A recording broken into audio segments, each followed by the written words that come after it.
Hey there guys, Nordic Warrior here, hope you guys are all doing well, and yeah, as you can tell by the title, we're going to be playing Shadow of the Colossus, and we're going to be going for a full walkthrough, so yeah, going to be doing it all in one go. You guys know how I do it by now. And yeah, this is my first walkthrough in quite a while, so I hope you enjoy it. Going to be skipping the cutscenes for this game because this isn't a particularly story-driven game or anything like that, so yeah, I'm going to be skipping them. And yeah, going to be completing the whole thing, see how long it takes. Shouldn't take me too long.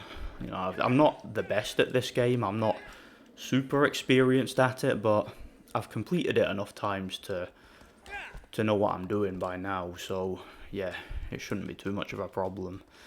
And it'll of course give me a chance to kind of update my audience on sort of the inactivity and what's going to be going on with the channel for the rest of the year. Because yeah, as you guys that have been following my channel will know, I've been very inactive. I've had so much going on in my personal life and I haven't really had the time for this, so yeah, this will be a good little relaxing playthrough. It'll be fun to chop it up with my audience and yeah, play through a game. So yeah, we're about to go for the first Colossus, just up here. Get a little bit of a climbing and platforming tutorial here. This is just to kind of get you used to the controls and whatnot. Controls of this game are, yeah, they definitely do take a bit of getting used to, but they're not too bad once you get into it. Especially if you're reasonably experienced with it and you've got a reasonable amount of patience. And it's an interesting game, this one too, because it's a game that I really like. In fact, I would go as far as to say I love this game. I think it's really good. But it's a unique game in the sense that although I really like it, I do concede that it's a game that has a lot of flaws. And I mean a lot of flaws. In fact, I would go as far as to say that it's flat out tedious at times. Like, there's certain aspects of this game that I really hate. Like, I do think it's a very flawed game. And I do think it's one of them games that the hardcore fan base of it tend to ignore its flaws, which is a shame. Because I do think the game could have been a lot better. What I will say though, to its credit, is that for a PS2 game, this game was well ahead of its time. Like, it's a fascinating technical marvel, if nothing else. So yeah, as you can see, this is our first boss battle here. The game is basically all boss battles. You know, you got 16 different bosses to take on, and you know, each of them have their own weak spots and strategies for bringing them down and whatnot. And yeah, as you can see, it's a pretty fantastic spectacle. Yeah, basically all you do with this one's very easy. It's trivial. You just like stab him in the leg, get him to keel over, and climb on his back. Or start climbing up his arse hairs, I guess. So yeah. This guy here, the guy we're playing as, this is Wanda. And he's essentially a mass murdering sociopath who has come here to like hunt down and butcher all of these innocent colossi who are just minding their own business. So yeah, we're the villain in this game. This guy's a total psycho. It's interesting. Yeah, as you can see, I've climbed onto his head. That's his vital. Basically, the vital points are how you damage the colossi. Some of them take more hits than others. Some of them have multiple different vitals. Some of them only have one. And yeah, you'll pick it up as you play through. Obviously, on a first playthrough, it's a situation where you're not going to have a clue what to do, and it's going to take a bit of trial and error. But once you've played through it a couple of times, it's not that challenging, but as I mentioned earlier, it is pretty tedious at times. Yeah, it's very dramatic, the way the colossi go down after you beat them. Yeah, that's one down, 15 to go. And yeah, basically, you just wait for those things to hit you, then on to the next level. You kind of automatically spawn at the main hub. I should be able to find all the colossi just off memory. pretty confident I remember where they all are, and I remember what order, so I won't need to go like hunting for them and whatnot. Nah, I don't need to save, I'm doing this in one go. Yep, I know, cutscene. It lets you skip some of the cutscenes, but it doesn't let you skip them all. I'm not quite sure why that is, but yeah. Alright, let's go, horse. Get over here. Yeah, you see that lady lying down there? She's basically unconscious. And, you know, the only way to wake her up is to murder all these innocent colossi, I guess. Yeah, that's kind of the gist of the plot.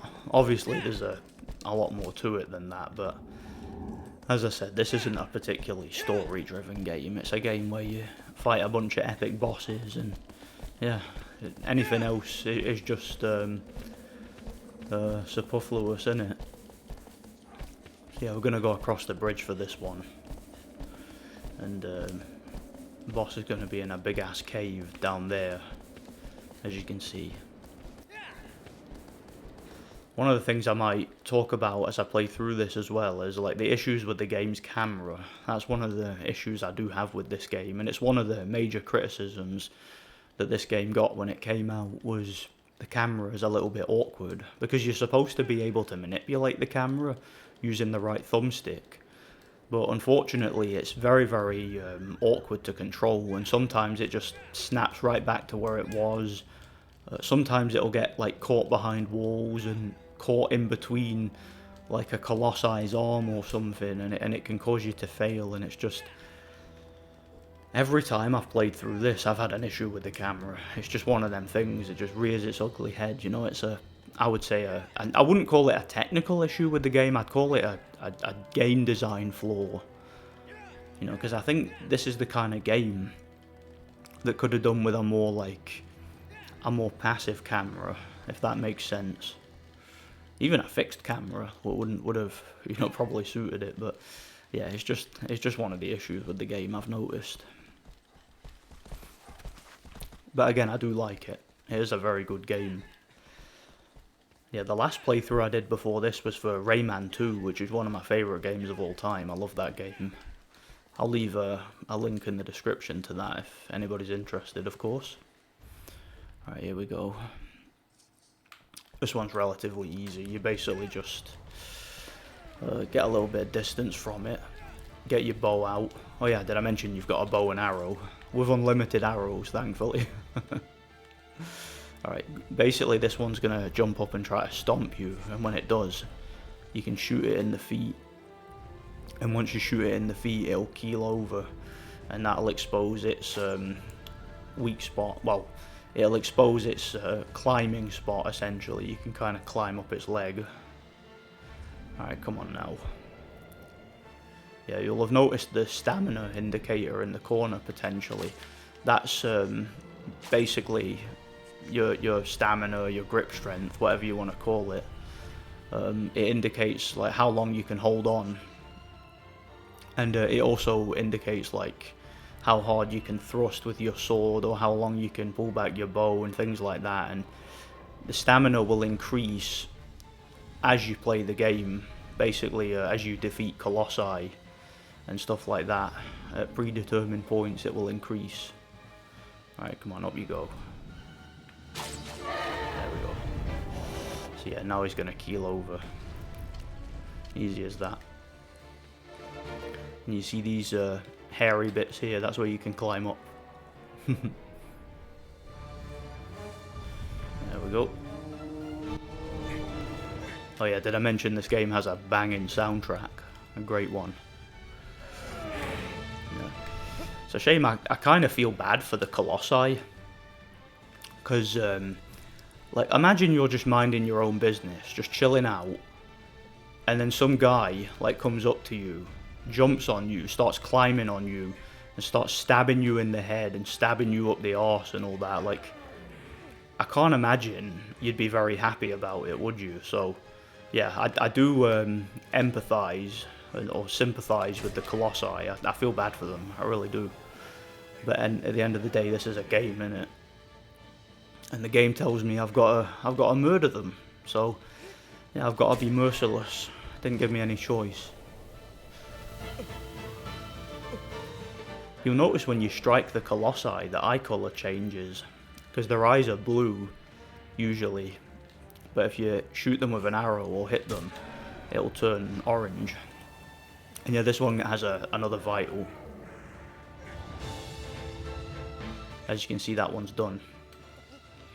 The other vital's on his arse. So yeah, I wasn't kidding, I was being literal, I wasn't joking. When I said I'm going to stab him up the arse, I literally am. Alright, come here, you. I'm very sorry about this, Mr. Colossi. Alright, here we go. Haha, got him. I enjoy this too much.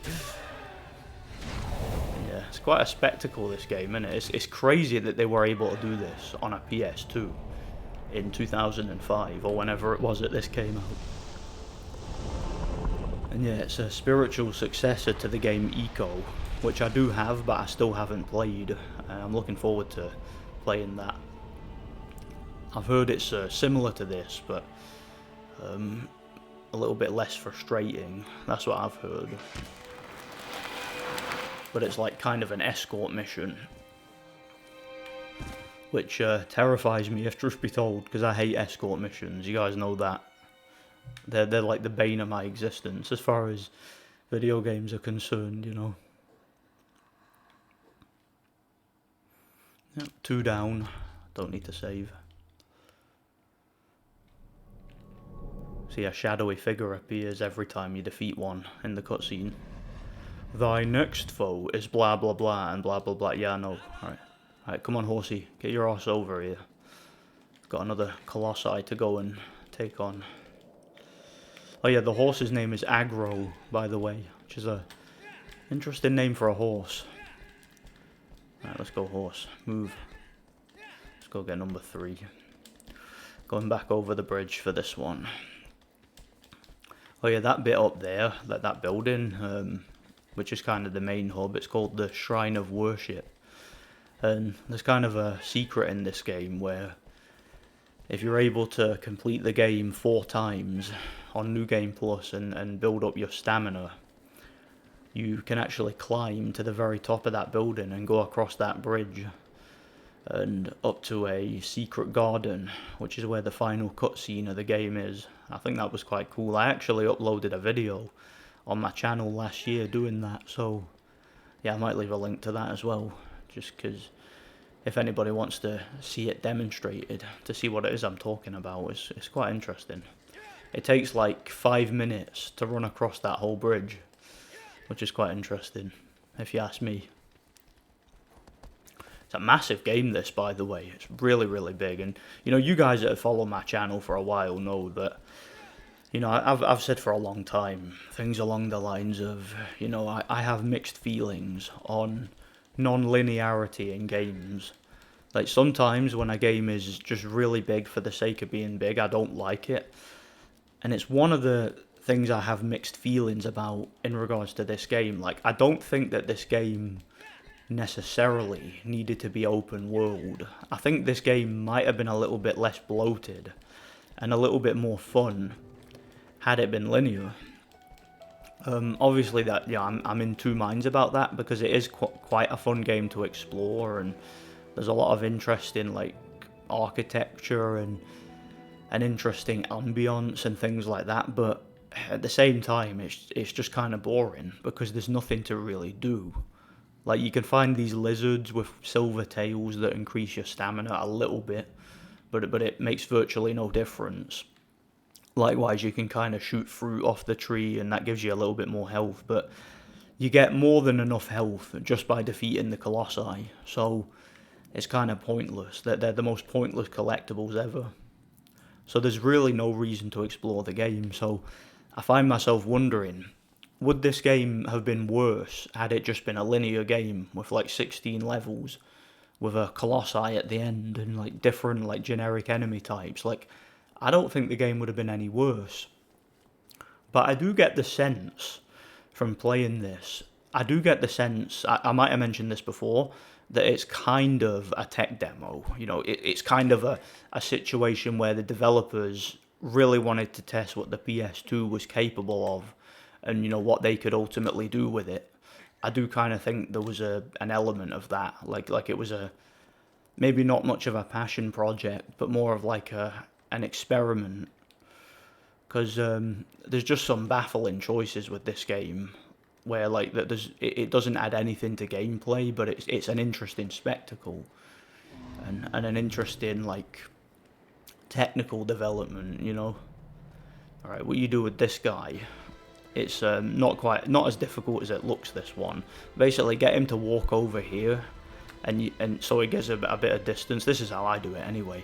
And you see that like circle thing over there, whatever it is, you've got to get him to hit that with his sword. Don't get him to stomp on it. That's what he'll do if he's too close. Basically, get him to hit it with his big sword thing, and then it breaks his armor, and it allows you to climb up his arm, essentially. I'll demonstrate it here. Alright, he's going to hit it. Alright, move. There. Don't worry about taking a bit of like damage in the shock. It's to be expected. Alright, so what we do now, don't get him to hit that again. Get him to hit the ground instead. And then his sword should get stuck in the ground for a few seconds. And we'll climb up it. Alright. And I wasn't expecting to get ragdolled there, but whatever. I'll do it this time. Basically, like I said, he'll hit the ground. Just roll away from it. And as soon as it touches the ground, don't waste even a split second. Just run. Right, get up, run. And then get up and grab on.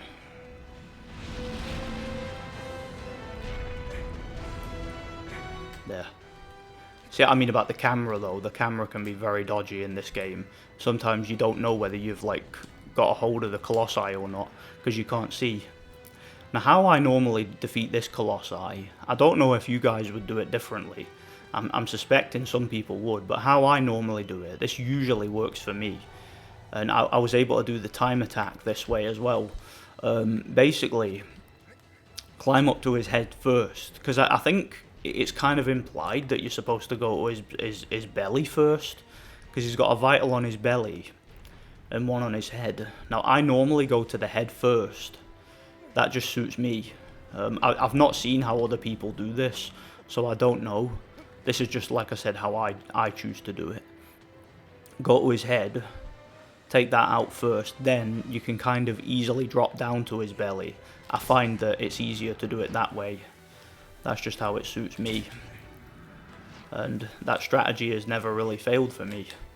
So, again, you might have your own strategy. That's just how I do it, you know. This is the kind of game where sometimes you figure it out yourself. You figure out what works for you. And for each of the Colossi, I've kind of figured out my own strategy for them, you know. Now, obviously, keep an eye on your stamina there. As you can see, it's going down rapidly. So once I've gotten one more shot in, I should go onto his shoulder and rest. Right, that's that vital done anyway, I believe. Yep. Alright. And then once he goes up a little bit, oh crap. My bad. Mistimed that. It's alright. What I was meaning to do there was fall straight down to his belly. That's what I normally do. But this time I'll just jump straight to it from the thing. Alright, on you go. On you go then. Hit me with your sword. Go.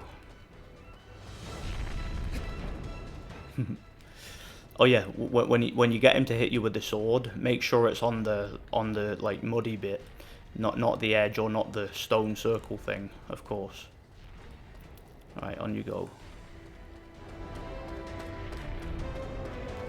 As long as you get a little bit of distance, he'll do it.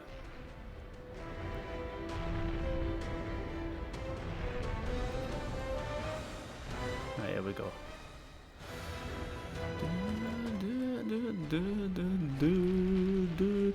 Yeah, it's a little bit too close there. It's alright. Over here.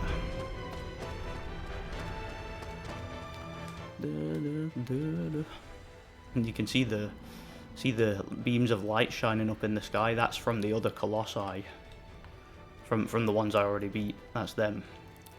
Like, that kind of shows you where you've already been. Like, the ones you've already defeated shows you where they are and that. Hey, what you doing?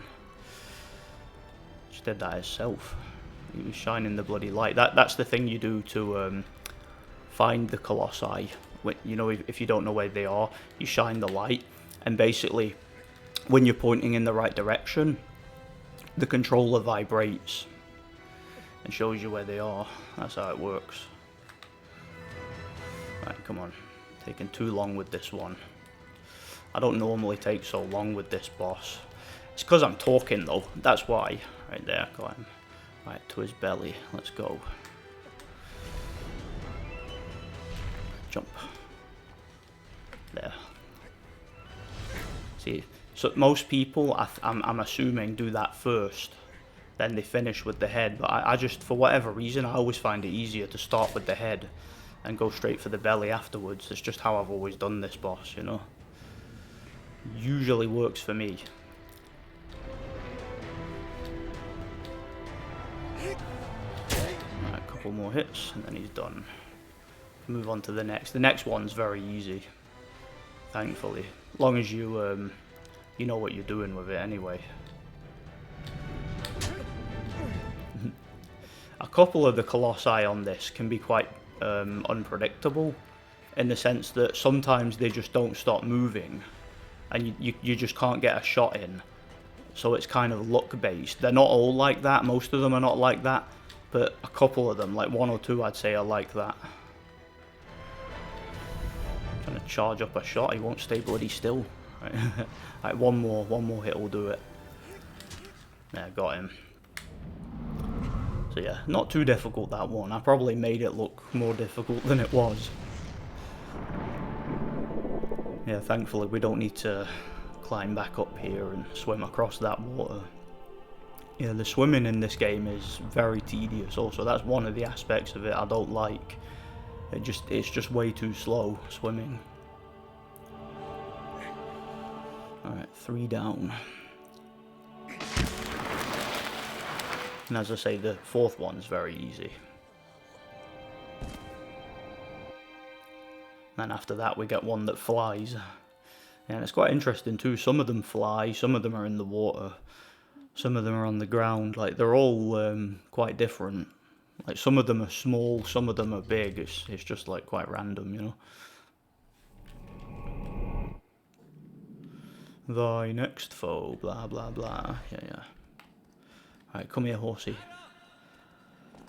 Horsey, horsey, don't you stop. Right, your feet go clippity clop. Come on. So yeah, not really sure how else I can really describe this game. You know, it's 16 boss battles and an open world with nothing to do. That's essentially it, but I like it. I like it nonetheless.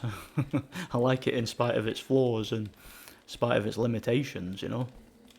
There is quite a bit of texture popping with the game, you might have noticed. But, you know, again, it's to be expected. It's an old game. And it's a pretty ambitious game at that. So yeah, as far as walkthroughs, did I mention I'm thinking of doing the Harry Potter games, the next ones, like, because I did the first 3 Harry Potter games. I'm thinking of playing the 4th one, even though I really don't like that game, but I figured I might as well just play it anyway for completion's sake. I don't need to like be too perfectionist with it. I can just kind of play through it for the story and have a bit of fun, like making fun of it and that, you know. I can do that, I guess. And of course, at some point, I'm going to be playing through the Spyro games.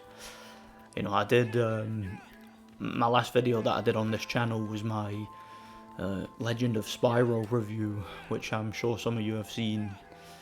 It's about an hour long, just under an hour, and I reviewed the Legend of Spyro trilogy. I like those games. I really like them. I think they're fun. Like, I do think they're flawed. I think the second game was a 5 out of 10. It was below average, I'd say, but I still like the story. And you know, the first one is a really fun, like, action adventure beat 'em up. The third one is like an interesting spectacle. It's one of them games that would be a rental for me. Like, it's like you'd play it for the boss battles and the combat alone. You know, it's a fun game. But I do think they were flawed, and obviously they've got like nothing on the originals, but I didn't expect them to. I mean, did anybody expect them to be better than the originals, because I certainly didn't. I mean, it's like, for example, when the Hobbit movies came out. Now, those are pretty good movies. I enjoy them. They weren't as great as Lord of the Rings, but they were never going to be. Like, I never expected them to be. So I think it was quite a harsh expectation to expect them to be as good as Lord of the Rings. I kind of feel the same way with The Legend of Spyro. It was never going to be as good as the original Spyro. They were never going to be able to top it. But yeah, I should get back to talking about this, shouldn't I? So basically what you want to do here is get that big guy to think you're in here. So go in there and like trick him into following you. It helps to shoot him with a couple of arrows I found. Just run through. And basically he thinks you're in there, so he's going to like bend over to see if you're in there and try to get you. And by that point you'll be out sneaking up on him. So yeah, we want to sneak about here. And he should bend over. And we should be able to grab his arse. Yep, he's doing it already. He doesn't normally do it that quickly, so I got lucky there. Alright, here we go, let's get him. Can be a little bit buggy, that boss. I've had it before where he's completely ignored me. It doesn't happen very often, but it does occasionally, so just be prepared for that. But as long as you, like if you're going to play this, as long as you do exactly what I did there, he should follow protocol. He should bend over. Even if it takes him a couple of minutes to do it, he should do it. You shouldn't have any problems. So yeah, get him on the back of the neck there, and he should like bend over. And that exposes his head, which is where the vital is, of course. Grab. Right, go, go, go. Grab his head there. See what I mean? This one's very easy. Again, as long as you know what you're doing, it's very easy. It's always easy, like when they've just got one vital and the boss isn't too big. Like the final boss of this game is a pain in the ass because you've got to like climb a big tall tower and like there's a lot of issues with the camera, but we'll get to that, won't we? A couple of the smaller ones can be quite annoying too because you can get stun locked, and that's something that I can't remember if I've talked about this before, but ordinarily being stun locked is something I do not tolerate in a game. Like, I have zero tolerance for it. If it happens in a game, and if a developer put that in a game and did it deliberately, I will instantly stop playing ordinarily, and I will never play the game again. I make an exception for this game because I really like it, and it only happens in a couple of instances, but ordinarily, like I said, I have no tolerance for it. Basically, when an enemy will knock you down, and basically by the time you get back up, they just knock you down again, and there's literally nothing you can do. There's instances of that in this game. But we'll get to it, won't we? Just adjusting my seating position there. Yeah, you occasionally get like a unique cutscene after a certain boss battle. Alright, let's go, horsey. So yeah, that's a bunch of Colossi done. And we're on number 5, aren't we? So it'll be the flyer. Yep. Again, I'm doing this purely off memory. I remember where they all are. If I do happen to forget, I can use the sword, and that'll give me a general hint of the direction of the Colossi. Did I mention before that's how you find them? You know, on a first playthrough, if you don't know where they are, you shine the sword up in the air like that. That's what it does, and when it vibrates, that means you're pointing in the general direction of where the boss is. So just follow the vibration, and you should be able to find it. And some of them can be a bit tricky to find, but again, I know where they are, so it won't be an issue for me. But if you're playing through this for the first time and you're playing through it completely blind, you don't know, then a couple of them can be quite tricky to find. This one here, it's relatively easy to beat, but it's quite frustrating because it's in, basically you've got to swim over to it, and the swimming, like I said, in this game is so tedious, and if you fall off, you've got to like swim back and get the aggro off it again, and it can be a little bit time consuming and awkward. And it's got 3 vitals, this one, So you gotta climb onto it and get to every one of them, and there's a lot of faffing about in that, you know. Yeah, it was nice of the horse to like launch me straight in the water, wasn't it? It's great. Horse controls can be a little bit annoying in this game, and usually that wouldn't be a problem, but the problem it presents is that a couple of the boss battles actually require you to use the horse, meaning you've got to control the horse and deal with the boss at the same time, and it's not a pleasant experience. It's another thing I'd criticise about this. Yeah, gotta climb up here and then jump into that big lake there for a nice little tedious swim. And the boss will be like around here somewhere. So yeah, I kind of feel like it's part of the whole like ambience and atmosphere of this game, you know, the journey towards the Colossi and the way they're introduced and stuff. It is kind of atmospheric. But a lot of that is to really compensate for the lack of content, if you know what I mean. I talked about that in my review. Yeah, I talked about it at length actually. I went in quite a lot of detail. Did I mention that I reviewed this? I reviewed this game last year. And yeah, I do think it's a great game, but like I said, it's the kind of game where I feel like it's hardcore fan base, like the people that are really, really into it. I feel like they kind of just ignore all its flaws, and they kind of get mad whenever anybody criticizes it. Like somebody like me, who's more of a rational, objective gamer, who can admit that a game that I like has flaws. You know, I'll come along and I'll give a game credit where it's due, and I'll critique it where it's due. That's just how I've always dealt with things, you know. As far as game criticisms, I'm very honest and objective with my criticisms. You know, that's one of the things I've noticed about like the whole video game culture and community on the internet, is that there's a serious lack of objectivity. And that was one thing I was going to talk about, and I was going to kind of ask my audience, maybe anybody who's watching this, if they think it would be a good idea for a video. But like, I was going to talk about basically like toxic positivity in gaming. That's a term that a lot of people have started using. Like, I've been using that term for years. Like, don't get me wrong, I didn't come up with the term or anything like that, but I've been using it for years. And that's oh, there we are. And it's basically in reference to how basically criticism is just not allowed. Like, if you like something, nobody's allowed to criticize it. Nobody else is allowed to not like it. And it's even if you're not able to justify why you like it. Like, for example, see if I review a game and I give it a negative review.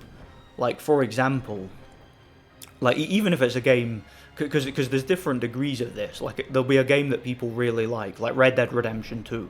When I gave my review, I did not like that game, and I gave a very, very long, in-depth review for why I didn't like it, and I even in that review I praised certain aspects of it. You know, I praised like the technicalities of it, you know, the graphics, presentation, some of the art style. Like, I was very complimentary of certain aspects of the game, but oh crap.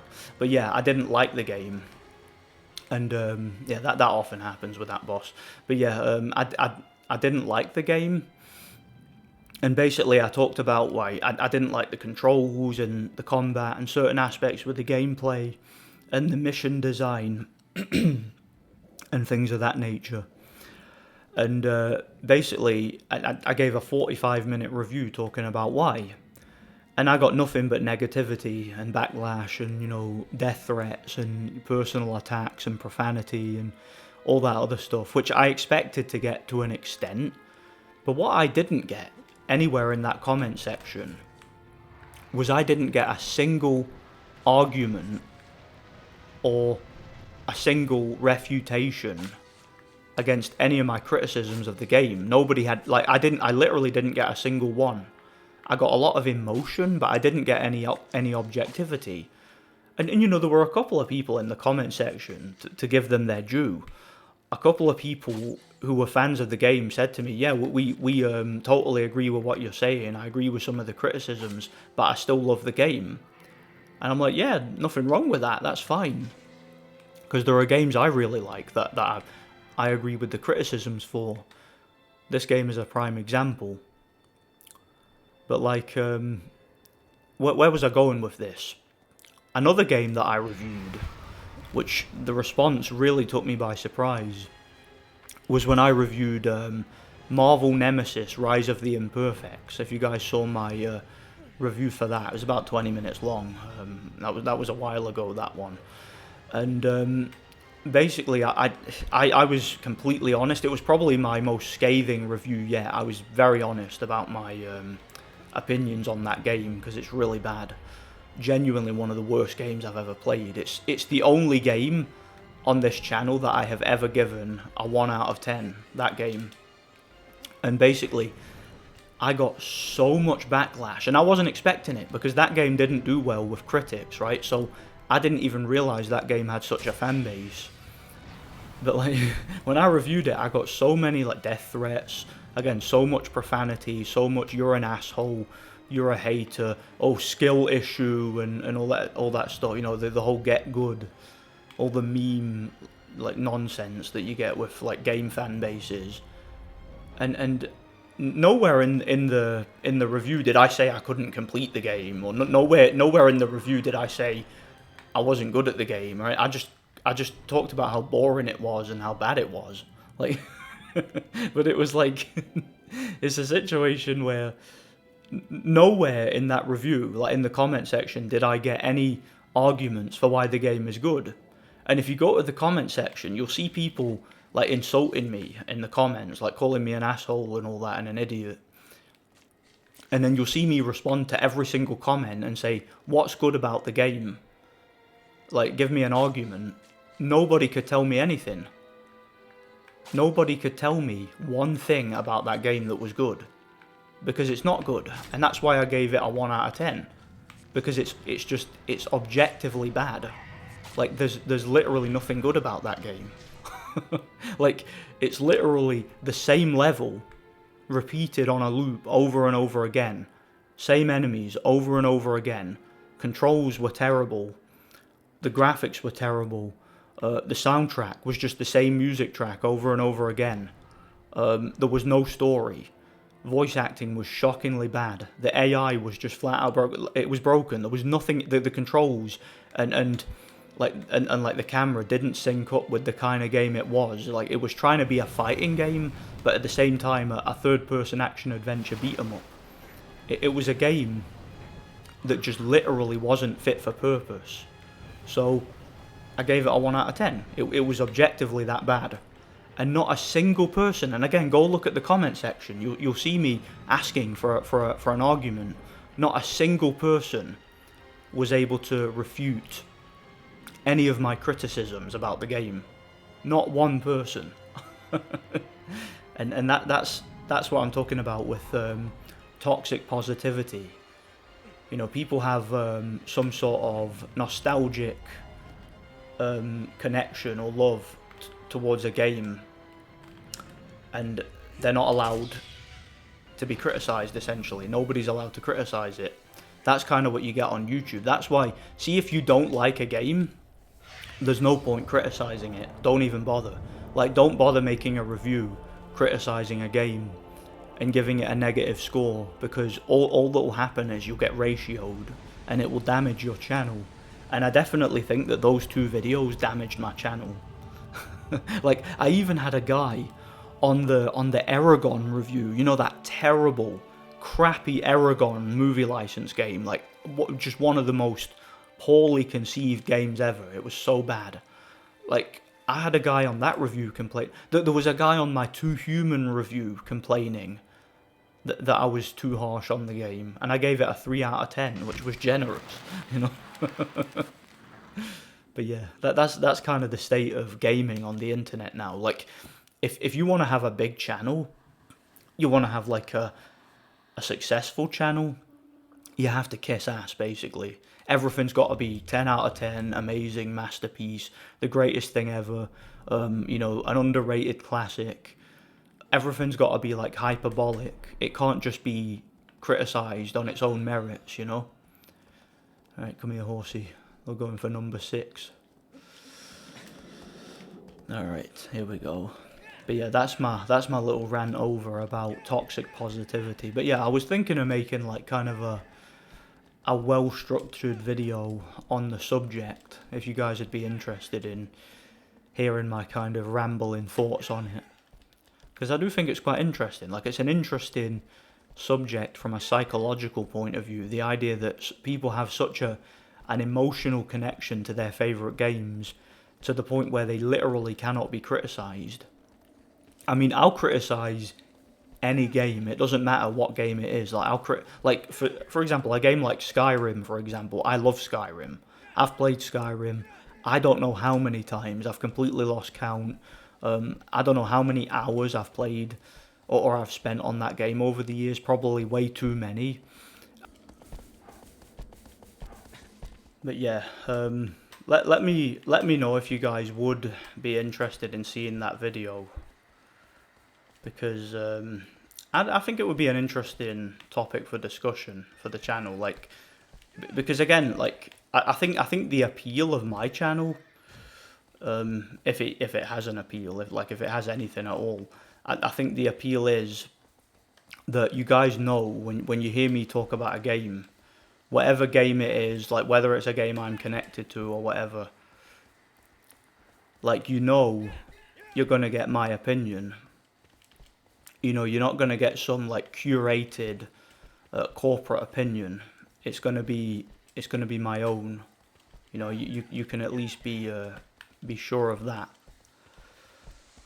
So yeah, and I think that's an important accolade to have as a reviewer, or whatever it is you want to call me. You know, I review games, you know. And yeah, that'll always be the main focus of this channel, I think. You know, reviewing games. I know I do other things like this, stuff like that, but like, you know, reviewing games, I think, like I said, will always be the main focus of it. So yeah, it's very bright, this area, isn't it? This big desert area. But we're going towards a big gate over here. And yeah, the boss we're about to take on, this is number 6. It's a guy with a big ass beard. He kind of looks like a giant dwarf, actually, you know, with the big beard. Which, I guess, now that I think about it, saying it out loud, that doesn't make a lot of sense, does it? Because dwarves are supposed to be small. But, you know, I associate them with having big beards because of Lord of the Rings, obviously. So, yeah, I guess you probably understand where I'm going with that. But yeah, he's through here. And it's relatively easy, this one, but there is an issue with it. And that's it. Sometimes I've noticed with this one, it can be a little bit buggy. Like, sometimes he doesn't stop moving, and it's hard to get a shot in. It doesn't always happen, but it happens on occasion, you know. Alright, here we go. And yeah, basically how you get a shot in on him is you get him to like bend over, kind of like the fourth one, you know. But this one you get him from the front, like you get him to bend over, you grab his big ass beard, and you climb up him, you know. Alright, here we go. There he is. I'm not bothered about taking damage there, by the way. That's inevitable if I jump off. You can like climb down slowly, but I couldn't be bothered.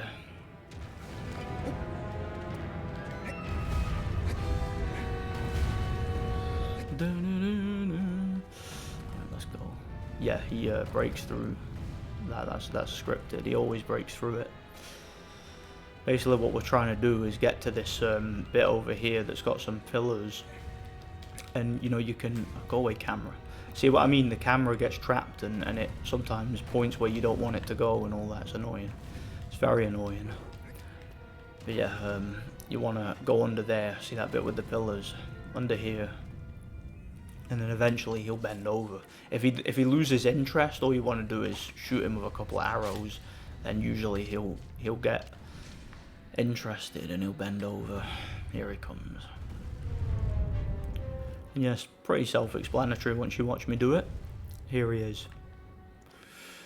It's easy as that. Right, got his beard. I almost let go there, did you see that? Because I was trying to jump as soon as I grab it. Sometimes if you grab the beard quickly, you can press the jump button and it gets you up quicker, but it's not a necessity. And as you can see, he's got a vital on his head. He's also got one on his back. But I usually get the head first, just like the, you know, the third one. I'm gonna, before I do that though, I'm gonna conserve some energy, so I'm gonna like go on his back and chill. Obviously be careful, but just so I can like regain a bit of stamina, because this one can be a bit unpredictable with his movements. He can sometimes like freak out and start spinning and leaning back and stuff. So yeah, alright, here we go. Bang. Stabbing you in the head. Stabbing the Colossi in the head. Stabbing your brain out of your head. Now I am going to stab you in the back. I'm gonna stab you, then I'm gonna move on to the next. Sorry about that, I'm getting too excited here. That's the effect this game has on me. It makes me feel like a total badass. I mean, you'd feel like a total badass if you were able to bring down a giant dwarf like that with a big beard, you know? You'd feel hard. This guy's double hard, this guy. He's got balls of steel. This mono, to give him his due, man. He really has. Right, there we are. Easy enough. That's one of the easiest ones, actually, in retrospect. Again, it's very dramatic. It doesn't let you skip that cutscene for some reason. Like when you defeat the Colossi, the game really wants you to watch the cutscene of the Colossi falling dramatically. I guess the developers were really, really happy about that. You know, the Team Eco or the Japan studio, whoever it was. I think, did some of the developers of this have a hand in the making of Legend of Dragoon? I think they might have. Yeah, here we go, we're on to number 7. And I believe, if memory serves me correct, this is the water one. Or the first water one, anyway. There's 2 of them you fight in the water. Alright, come here, horsey. Agro! Right there. Yeah, I know where to find this one, so it's alright. Let's go. Yeah, you get the gist of how this game works now. You repeat that 16 times, basically. And each Colossi is different, each got different vitals and whatnot. Yeah, it's a pretty self-explanatory game, innit? Not a particularly long game, this, particularly if you know how to play it. Obviously, as you can see, I know how to play it, so we won't be here very long. This almost knocked my microphone down then. This is not going to be one of my longer playthroughs. At least with any luck it won't be anyway, because, you know, I've got things to do this weekend. I'm busy. I'm actually, like, at the time of recording this, I don't know, like, when I'm going to upload this, but at the time of recording this, I'm actually in the process of quitting my job, because my job has become a pain in the ass. Basically, I've had a bit of a dispute with my bosses. Basically, I was given my annual leave. Now, here in this country, you're legally entitled to annual leave if you work full time. And basically, I was given like 150 hours or something annual leave to use whenever I want over the year. Now, I very rarely use holidays because I just like to save them for when I really need them. Like if I need to use them for something. But basically, I've got a mate coming up. One of my mates from down south, and he's coming up on the weekend in May. And we're going to see a fight, so we're going to hang out and all that. And yeah, I had everything planned. He booked his holidays with his work, and I booked mine. And then after I've arranged everything, we've arranged travel, we've arranged what's happening and that, my boss turns around and tells me, "Oh yeah, we're rejecting your holiday because we can't get cover," which I know is a lie. I know they can get cover. They were just doing it because they're on a power trip. So I decided, you know what? Screw you guys. I'm done with this job. And I haven't quit yet officially, but I've had a job interview, and I'm in the process of getting another job, a security job actually. So yeah, once that's finalised and once I've got that sorted, I'm going back in next week, and they have to do a background check on me and all that. Once that's sorted, I'm going to hand in my notice, and I'm going to be doing my security job. So yeah, I'm looking forward to it, because that's something I've been wanting to do for quite a while.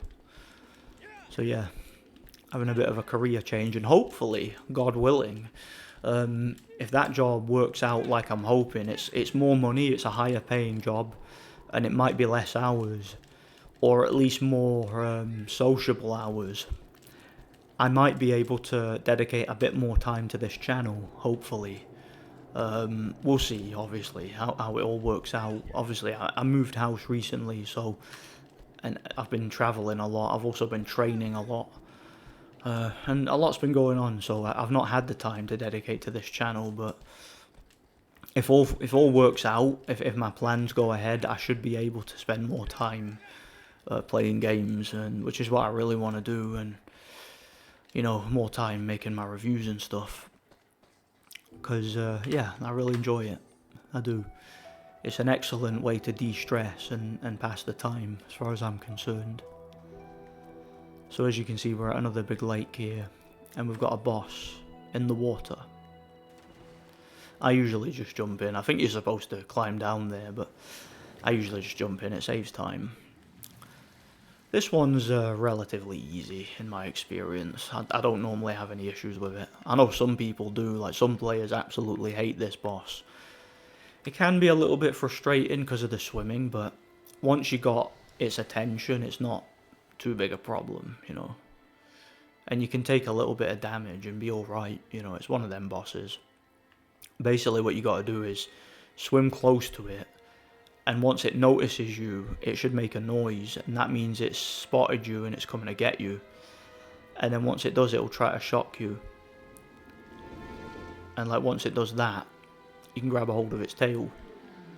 Right, there's the noise. I don't know if you heard it. I heard it. So now it's going to try and shock me. It's like a giant electric eel in it. It's going to try and shock me. And then its tail will like come out the water and I can grab it. And then once I do, I basically run up it and try to get it.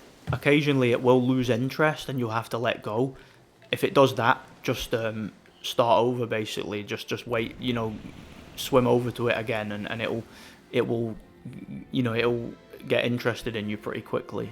I don't mean start over as in die and try again. I mean like literally just go back over to it, swim over to it, and it'll repeat the process again. Remember I was playing this before, the last time I played it, it actually glitched out, and the boss came into contact with one of them objects there, like the pillars or whatever, and it like clipped through it and like got stuck for a moment. It was weird. I've never seen it like before. That was the first time I've ever seen that happen. But yeah, it was the last time I played this boss battle that happened. So yeah, we're on number 7 now. I'm not actually sure how long we've been recording, because again, while I'm doing this live, I can't actually see like how long it's been. I need to wait until afterwards, until it's obviously finished and that, because I'm not gonna like pause the game and check. In fact, I don't even know how to pause the game and check, so yeah, I'm not gonna do it. Right, wait there. Plus I don't want to like cause any problems with it. Oh crap, he shocked me. It's alright though.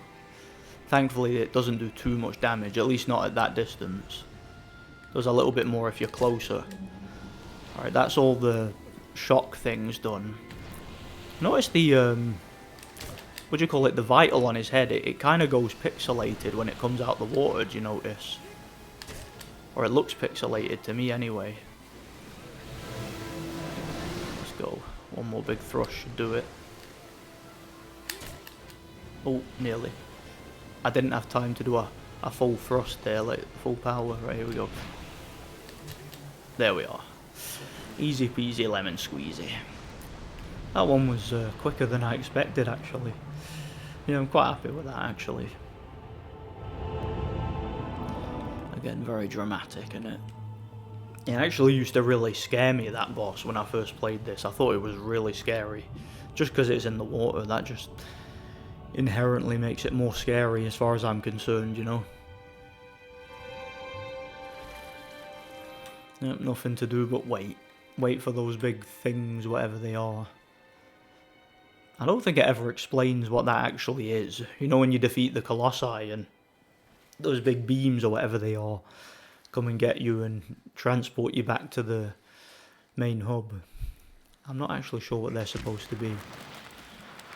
The vibe that I always got from it is that each time Wanda defeats one of the Colossi, and this is me being all like philosophical about it and trying to fill in all the blanks, but yeah, that is the vibe I got is that he's losing a part of himself every time he defeats one of the Colossi. Like he's kind of like each time he does it, takes something out of him, you know. Just the vibe I get, you know. Right, come here, aggro. Come here, horsey. I like how the horse just didn't move there. You notice how there's more of them birds around Mono each time as well. Right, I think there is anyway. It's one of them details that's quite easy to overlook, you know. Right, this way I believe. I believe it's... Well, what number are we on? Number 8? I think it's the lizard thing that crawls up the walls. I actually quite like this one. It's a bit awkward, but I quite like it because it's kind of a more dynamic battle than some of the others. It seems a little bit less scripted and less predictable in some ways. It's one of the smaller ones too. Thankfully though, it's not one of the ones that stun locks you. We'll get to that, believe me. And of course I will try my best to avoid that. I don't make no promises. What I can promise you is that I'm not an expert at this game. There are definitely people out there who are better at this than me. And I'd say I'm reasonably good at it for someone who just started playing it last year, but you know, there's people that have been playing this game for like 20 odd years that are like, you know, absolute virtuosos at it. You know, they play it like bloody John Wick. Alexander Usyk or something, you know. Alright, here we go. Speaking of John Wick, I watched John Wick today. I watched the third one. Because I watched the first two last week. Me and my missus, we watched them. And yeah, I watched the third one today as I record this. With a lamb shoulder for... No, a lamb leg, sorry, for dinner. Oh, he's not going. Yeah, I always forget. You try to get the horse over there, he takes ages. You don't need the horse for this one, so it's all good. But yeah, that was what I watched today. John Wick 3. Crazy movie. Crazy over-the-top action movie. This guy kind of looks like John Wick, doesn't he? Mono. Sorry, not Mono. Wanda. That's the guy's name. Wanda. I'm a wandering and I'm a wanderer and I'm a wandering. Is that how that song goes? I'm a wanderer and I'm a wandering. Where's that song from again? Like, I forget. I know that song, but I forgot where I heard it or where it's from. Is it in a movie or something? I don't know. I'm sure it's in something. Okay. So yeah, it's a bit of a trek to get to this one. I think there's an eel in that water there. I was swimming around in there before and like I grabbed a hold of it. I seem to remember that. I was like one of my first playthroughs of this. Annoying thing about this enemy is he has these projectile attacks that can kind of cause your character to get hit by like toxic gas, and you know he kind of like farts on him. Yeah, and the toxic gas like damages the enemy or damages the player, you know. But yes, it's not too hard, this one, if you know what you're doing, but it can be a little bit awkward. You know, it's an awkward battle, this one. And it's, like I said, it's a bit less scripted, a little bit more dynamic than some of the others. And I quite appreciate it. I enjoy this one. Alright, Alright, here we go, here we go. Obviously be careful not to fall off the side there. Alright. Oh yeah, if you can hear a noise in the background there, that'll be my refrigerator. It's quite loud. I'm actually doing this in the living room. I normally do these kinds of playthroughs in the bedroom, but in the new house that just isn't practical, so I'm going to be doing it in the kitchen.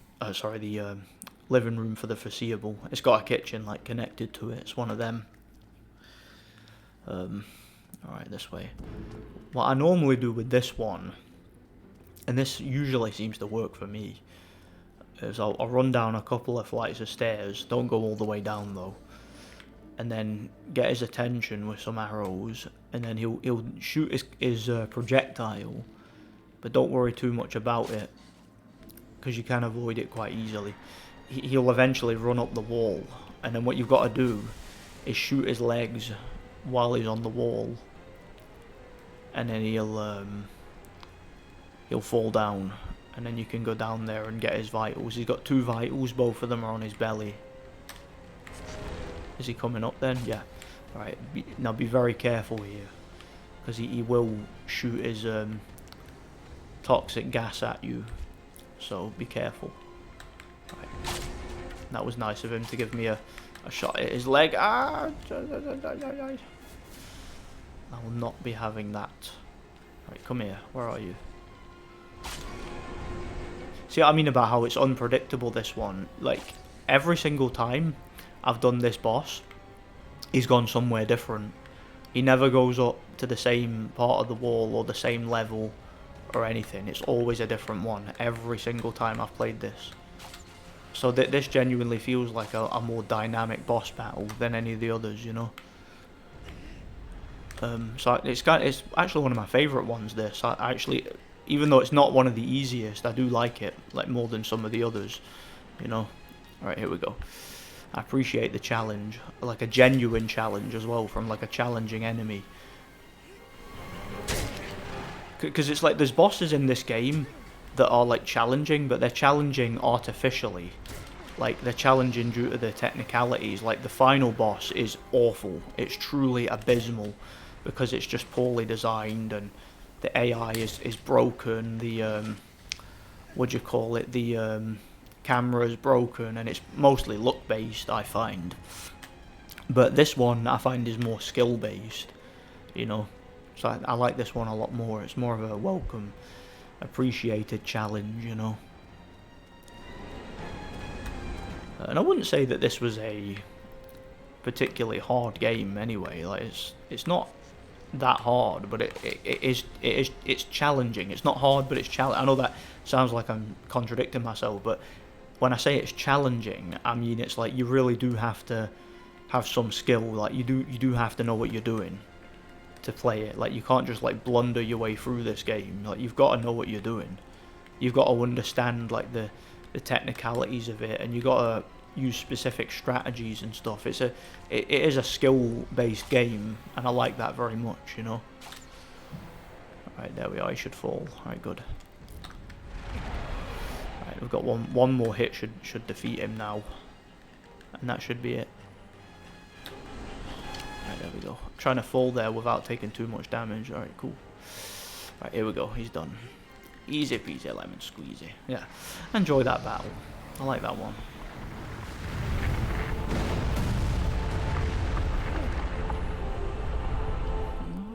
There we are. That's number 8. The next one is quite annoying. The next one's like that big like turtle thing, and yeah, you gotta like use these hot springs to knock him up in the air. It's quite annoying actually, you know. But yeah, toxic positivity, eh? Like, could you imagine me playing this game and being like, oh, it's the most amazing thing ever, it's flawless, there's nothing wrong with it, and then you see like the AI bugs out or something, or like the camera gets trapped behind the wall or something, and I'm just like, yeah, perfect game, nothing to see here. It's like that meme, innit? Like in where you're sitting in a burning building and you're like, everything's fine, nothing wrong with this. That's toxic positivity. And that's why, in my opinion, gaming just sucks nowadays, because See, that's the problem with fanboyism. That's the problem with fans having no standards. Anytime something gets criticised, the fans will attack the people making the criticism, and that way they discourage and discredit the critique, right, and the criticisms and the critics themselves, and you know that their ability to criticise something. So what ends up happening is the gaming industry gets away with shady practices, right? They get away with shady business practices. They get away with making a poor quality product. And it's because there's no criticism. Because most gamers out there and most gaming communities out there are not people like me.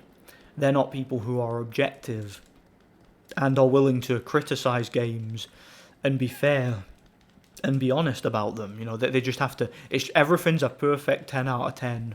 The most amazing thing ever, or you're just a hater, or you have a skill issue, or something like that. It's funny because like when I criticize some of the GTA games, you know, because I'm a like lifelong GTA player. Like I love some of the old games like Vice City, San Andreas, and whatnot, and I like GTA 3 as well. But I remember when GTA 4 came out, I wasn't a big fan of that game.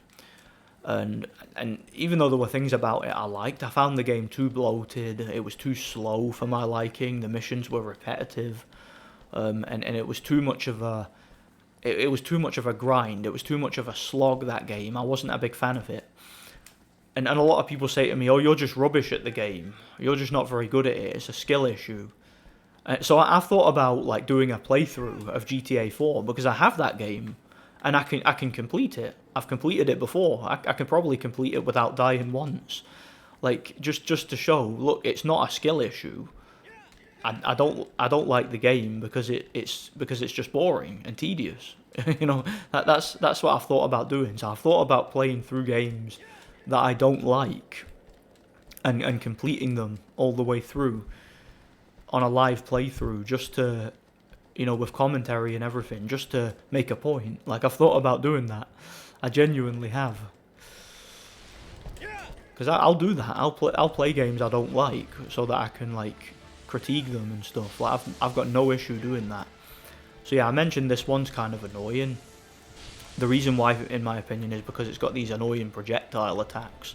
They're not too difficult to avoid, but where the annoyance comes in is that you've got to get the boss to follow you to a specific point, and by doing that you've got to have it see you and face you, and that puts you at risk of being hit with its projectiles like that.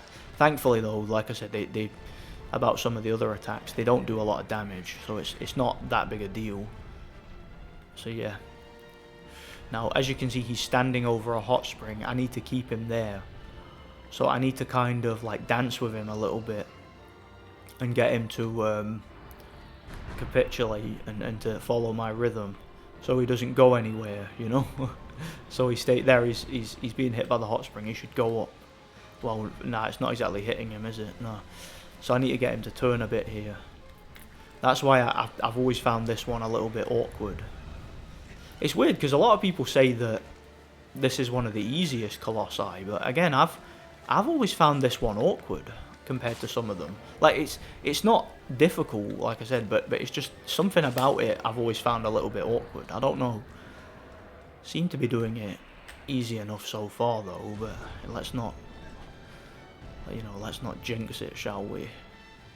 Alright, I can climb up it now. Basically just run over here, grab its belly, because its belly's hairy. It's got a hairy belly, kind of like me. I've got a hairy belly. Well, kind of, anyway. And a hairy chest, because I'm a alpha male, you know. Because I'm hard. I'm kidding. Right, here we are. Let's go, let's go. Right, jump. Now, jump over here. Hold on tight. Hold on tight to this. I've been thrown off this bit before. Like, I always try to go for that ledge there, and I try to hold it tight. Because sometimes you can just get completely ragdolled and you end up all over the place. It's very frustrating. Right, hold on, hold on. There we are. Yeah, thankfully it's got like a little ledge at the side you can hold. So if you roll off, just press the R1 button and hold it. You should be fine. Also, you can conserve plenty of stamina up here while it's shaking about and that, because it's quite a wide surface. One criticism I have with this game as well is I think they overdid it a little bit with the physics.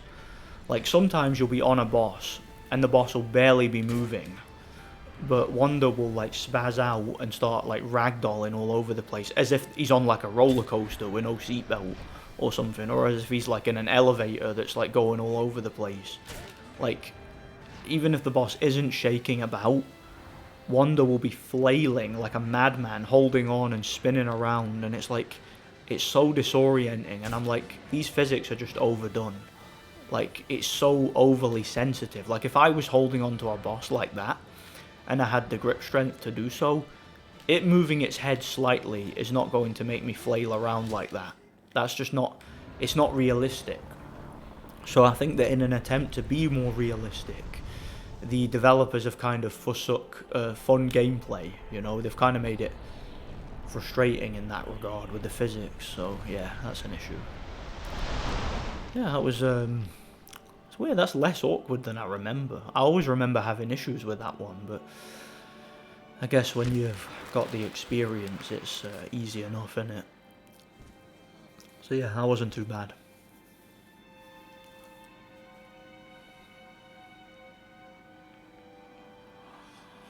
And that was number 9, wasn't it? So if that's the case, that'll mean it's the sandworm next. Which is another one that's not too difficult, but kind of awkward. Because in this one, you have to rely on the horse. And it's a situation where you've got to multitask. You've got to do like 3 things at once. So you've got to like ride the horse, and you've got to like spam the X button to make the horse go faster. You've also got to pull out your bow. And by doing that, the camera just automatically goes in front of you for some reason, even when you're already looking behind you.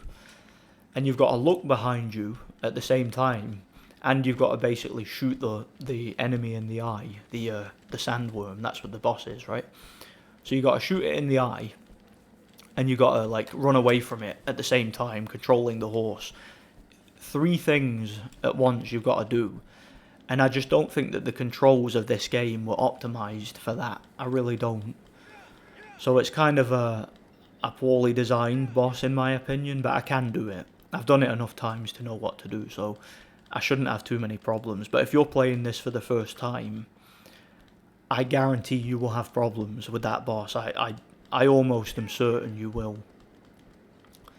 Especially if you don't know how to do it, like if you don't know a strategy. If you watch me do it on this, then you should have a general a general idea of what it is you're doing, so I wouldn't worry too much about it.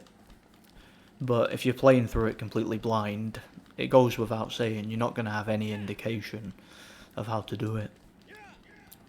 One thing to bear in mind though, to be fair, like hey, there's an eagle, you can grab a hold of them. I'm not going to do it because it'll waste time, but you can do it. But yeah, what was I saying?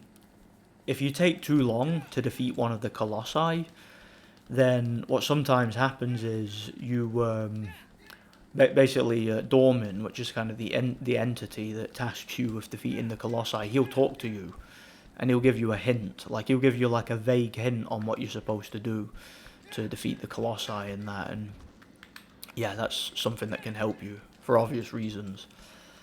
So the game is a little bit lenient in that sense, but aside from that, you don't really get an indication of what to do, you know.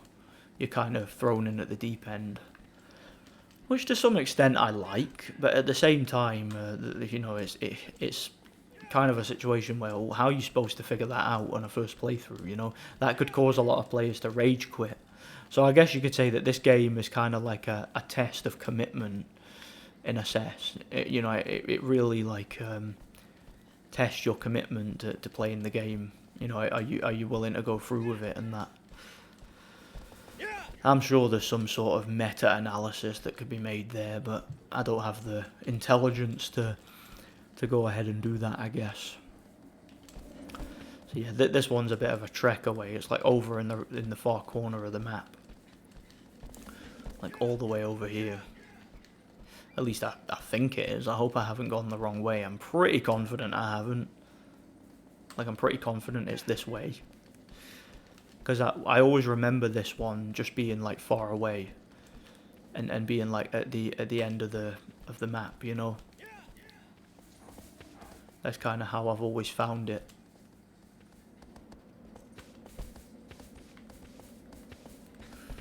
Right, here we go. You know, there's a lot you can... hey, what are you doing, horse? I didn't even turn that way. He turned right himself. Yeah, there's a lot you can criticize, like, Japanese game developers for. Because they tend to make games, like, quite bloated and quite enigmatic. But they also tend to make them a bit, like, time-wasty, if that's even a term. But, like... One of the things I think you can't really criticise Japanese game developers for is their games are always, like, atmospheric, and they've always got great soundtracks. That's one thing I've noticed. Like, I don't think I've ever played a Japanese game that didn't have a great soundtrack. They all seem to. The sandworm. Yeah, you can see the light from one of the other Colossi up there.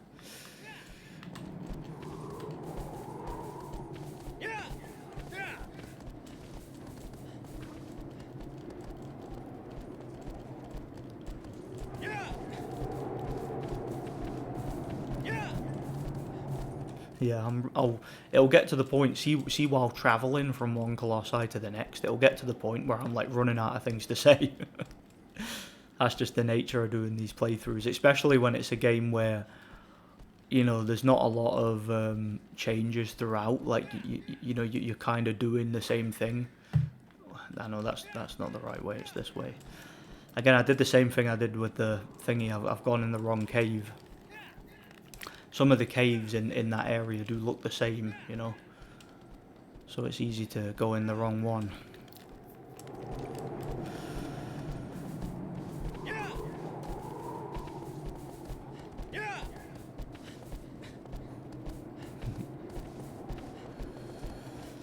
Yeah, see those ruins there? We'll be coming past them later. Don't need to go in them yet. There's like, that bit behind me. I believe that's where the 14th Colossi is. Which is one of the potential stun lockers. Again, that's one of them things. Let's say if a developer, like, accidentally designs an enemy so that it can stun lock you. If it's genuinely a mistake, if it's done by accident, then I can generally forgive it, you know, because it's not something that was done intentionally. But hey, there's a turtle, see it? Cute. But, like, I find, see if it's done on purpose. Like, see if one of the game's developers, like, deliberately designs an enemy so that it will stun lock you. That's something that I have zero tolerance for. Like, zero tolerance. If that happens, but, like, with that boss, the 14th one, it's not too bad. Like, because if you, I feel like with that one, if you just follow a specific strategy, it just doesn't get you. Like, that one's actually one of the easiest. Like, it takes a while, but it's one of the easiest to actually bring down. But the whatchamacallit, the 11th one, the one that we'll be doing after this, that one is a pain, in my opinion. You know, that one is a pain. Yeah, see, this was where I was meant to go. I took a right turn there. That's the horse's fault, actually. Because remember, the horse turned right when I was trying to rear left. And I was, like, distracting myself by talking. And then this is the cave. I went in the wrong cave. It was meant to be in this cave. And there you see some bats there. But yeah, what was I saying? That the 14th one can stun lock you, but it's quite easy to avoid. The 11th one, if you make one mistake, it will stun lock you. It's one of them. Let me get my bow ready. Usually if you ride up to that light, then the boss will appear. Right, here we go. Yeah, I'm blaming the horse. for that missed turn. Going in the wrong bloody cave. Right. So what you need to do here, as you can see, is where is he? He's there. You need to get him to follow you, and then you've got to control the horse. Make sure the horse that there isn't any obstructions in the way of the horse, because the horse will run right into a wall or a rock, and it doesn't care. It's that dumb. It's that much of a spaz. So like, make sure the horse has got a clear space to run, and look back, because you need to observe the boss. Once the boss rears its ugly head and shows you its eyes, that's when you can shoot it with the arrow. Right, you need to let it get close first though, because otherwise it will just have no interest. Right here. And then once you're running away from it and it can't catch you, it'll like try and come out the ground to grab you there. Now, what I need to do, make sure horse isn't going to crash into anything, and then shoot the eye. There, got it. Now turn off to the side, let it hit the wall. Once it hits the wall, you know the deal, jump on it. So yeah, it's kind of easy, this one. It's not too difficult, but again, it's a situation where it's awkward because of the horse controls and like the AI, and that makes this one awkward, you know. Right, it's got two vitals, one on its back, one on its head. Yeah, shouldn't have too many problems with this one, I don't think. There we go. Right, that's one vital done. And it's scripted, this one too, so let's see once you've taken down a vital. Horsey, come here horsey, quick, move it. Once you've taken down a vital, he will automatically lose interest, and then you'll have to do that again. So yeah, that's one vital down. So you always have to do this twice, at least on a first playthrough. I forget if you can do it once on New Game Plus. I don't think you can, but yeah, on a first playthrough, like I'm playing through this game just New Game, so I'm not on New Game Plus obviously, I'm just on New Game, so I've got the starting amount of stamina and health.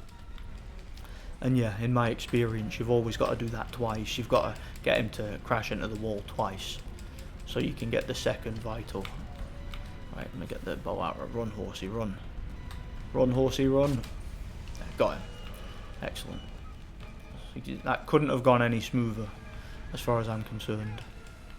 Now he's going to hit the wall, and then I'll finish him. I'll whoop his ass. I'm gonna whoop his ass. There we go. Hey, where'd he go? I thought he disappeared then. Wow. I just took damage for no reason, right? Again, I'm blaming the horse. Blaming the horse. It's the horse's fault for everything. Nah, it was my fault for being overly confident. Right, here we go. Hold on. Right, move. There's the vital, as you can see. Right, there we are. That's the final vital. Get his ass. Right, go. Stop flailing. He's barely. See what I mean? He's barely moving. And my character's like going crazy, as if the boss is like spinning around and that. He's barely moving. Alright, he's done. Yeah, it's easy enough. It's not one of the hardest ones. It's just awkward because of the horse controls, you know, and the camera. It is what it is. Tell you ain't seen nothing yet though. The next one is really annoying. That's one of the worst. The 11th one. I can't stand it. Honestly, can't stand it. They're not too bad after that until the final one, the 16th. The 16th one is an absolute nightmare. I hate it with a passion. Because again, it's in my opinion, and anybody who's like an expert at this game, who's played it for 20 years, you can correct me on this if you want. In my opinion, it is purely luck based. I am 100% confident in that it is purely luck based, the final one. I don't think there's any skill component to it whatsoever, just purely luck based. Like, because there's a bit where like you've got to climb onto its hand and like run up its arm, and sometimes it will turn its hand constantly and you won't get a chance to run. At least in my experience, that's how it works anyway. And like sometimes you will like there's another time you've got to climb onto its other hand, and you've got to like shoot the arrow at its shoulder. Sometimes the camera will get caught on the Colossus' arm, so you literally can't see anything. Sometimes the Colossi will just turn his hand constantly, so you won't even be able to get your bow out for more than a split second. So again, it's kind of luck based. Like I've done the time attack on it. I've actually completed the time attack, and did it in like 7 minutes and like 37 seconds or something. I think that's like my record. I may have done it slightly quicker than that before, but not saved it. But like, yeah, it's like it's a situation where sometimes I'll be able to do it in that amount of time. Other times it'll take me like 20 minutes. Like, I'm not even kidding, because sometimes the boss just will not do what it's supposed to do. Its AI will just break, and again, you will not get a shot in. Like, you'll go into its head and it won't stop shaking, and all you'll do is run out of stamina and fall off. Like, it's literally like that, the final boss. So again, I'm sure hardcore players of this that have been playing it for 20 years, they'll say it's easy, but you know, in my experience, it's not. You know. But yeah, I don't really know much about the like hardcore community for this game, because again, I'm not one of these gamers. I don't really hang around in like gaming communities. I kind of just do my own thing, and I have my own personal taste. That was a bit of a crazy texture pop in there, wasn't it? Like, the desert looked like it was disappearing. But yeah, there's a lot of texture popping in this game. But what was I saying? I just kind of have my own thing. I do my own thing. I enjoy my games. I have fun with my games. But like, I don't like get caught up in like too much hype and any sort of cults. Like, I used to hang around in the Spyro community back in the day when I was like a teenager, but that community became so toxic. Like, it kind of got taken over by some of the most like degenerate people. You know, I'm not going to put into words some of the stuff that happened and some of the stuff that was said, but yeah, you could probably imagine. Like, that community just got taken over by degenerates. It really did. Into the water. There we are. Yeah, I couldn't be bothered climbing down, so I just jumped straight in the water. This one I really don't like. Really don't like it. This is I'd say this is the second worst out of the or out of, you know, between this one and the final boss. Like, the final one is the worst by far. I hate it. Hate it with a passion. This one is the second worst, because this one can stun lock you quite easily. And also, I find this one to be quite luck based as well, because sometimes when you jump on its back, again, it just won't stop moving. Like that, I've seen it before. Like, I've actually, like, I think I had a look online about this one, which I don't normally do, but like, I had a look online to see if anybody else had problems with this one, because I can complete it. Like, I've completed it in less than 3 minutes before, because I did the time attack, but that was mostly, again, luck based. It was through trial and error. But I've seen people online say they cannot do this boss. Like, I've seen people online say they find it impossible, and it's just like they always get stun locked, and whenever they jump on its back, they can't do any damage to it whatsoever, like, because it won't stop moving. And I've experienced that before with this boss. Like, sometimes, it doesn't happen very often, but like, sometimes when you do it, you literally cannot get a shot in. It just won't stop. Right, hang on a sec. I fell off then. What I'm trying to do here is get him to head bash this, so then I can grab this and then go back. Like, because see when he head bashes there, you get like a couple of seconds or so where he like shakes himself off, and that allows you to grab the thing and prevent you from getting stun locked. So what you got to do, grab that torch, and then he will get scared of the fire. He's scared of fire, this one. But be careful, because he can still hit you. But just like, keep your distance from him and it'll be fine. And then you make him fall off the cliff. But it's like, I don't know how you're supposed to know that on a first playthrough, because the game doesn't tell you, up until this point, it doesn't tell you that you can pick up items and use them. So I don't know how you're supposed to know to light that and use it. But yeah, that's what you have to do. So yeah, he's going to fall off, and that's going to expose his armor. Now, I've heard some people say, and I've never like seen this demonstrated, but I've heard some people say that you can jump down there and defeat him, like land on his back, and like, but like every single time I try that, it doesn't work. Like it's never, and I've never seen any footage of anybody doing it. Like there might be footage out there, but I've never seen it, and every time I've tried it, it's failed. So what I usually do, and again, it's largely luck based, just shoot him, and then head up here, and basically you get him to head bash that, just like I did before, and then you can jump on his back before he does it, and you can sometimes get a shot in, but like, again, sometimes, just adjusting my seat in there, sometimes he just doesn't do it. Like I said, sometimes he just doesn't stop moving. Like he'll go up there, and you'll get on his back. Like you'll get on his back easily enough, but you won't be able to do any damage. You can see the arrow, like because he won't stop moving sometimes. All right, now we'll see if he stops moving.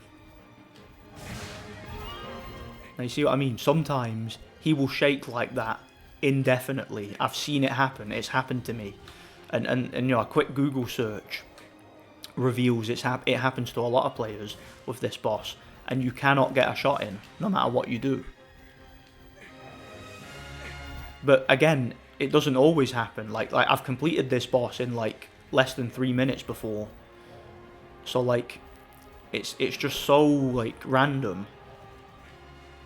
But look, when you grab a hold of his back like this and he doesn't move, or he doesn't stop moving, like I got a little shot in there, but like see if he doesn't stop moving, there is literally nothing you can do, and you will not, and like you just have to let go, or you run out of stamina and start again. Like if you do run out of stamina, basically let go and run back up to that pillar and just start the whole process again. Like let him like head bash it again. You don't need to like knock him off the cliff again, obviously, but just jump on his back again and start the process. That should like reset the AI. Thankfully, what's good about this one though is not only does he only have one vital, but he doesn't have as much health. Like he's quicker to take down than some of them. Crap. So what I'm gonna need to do here is get over to that pillar.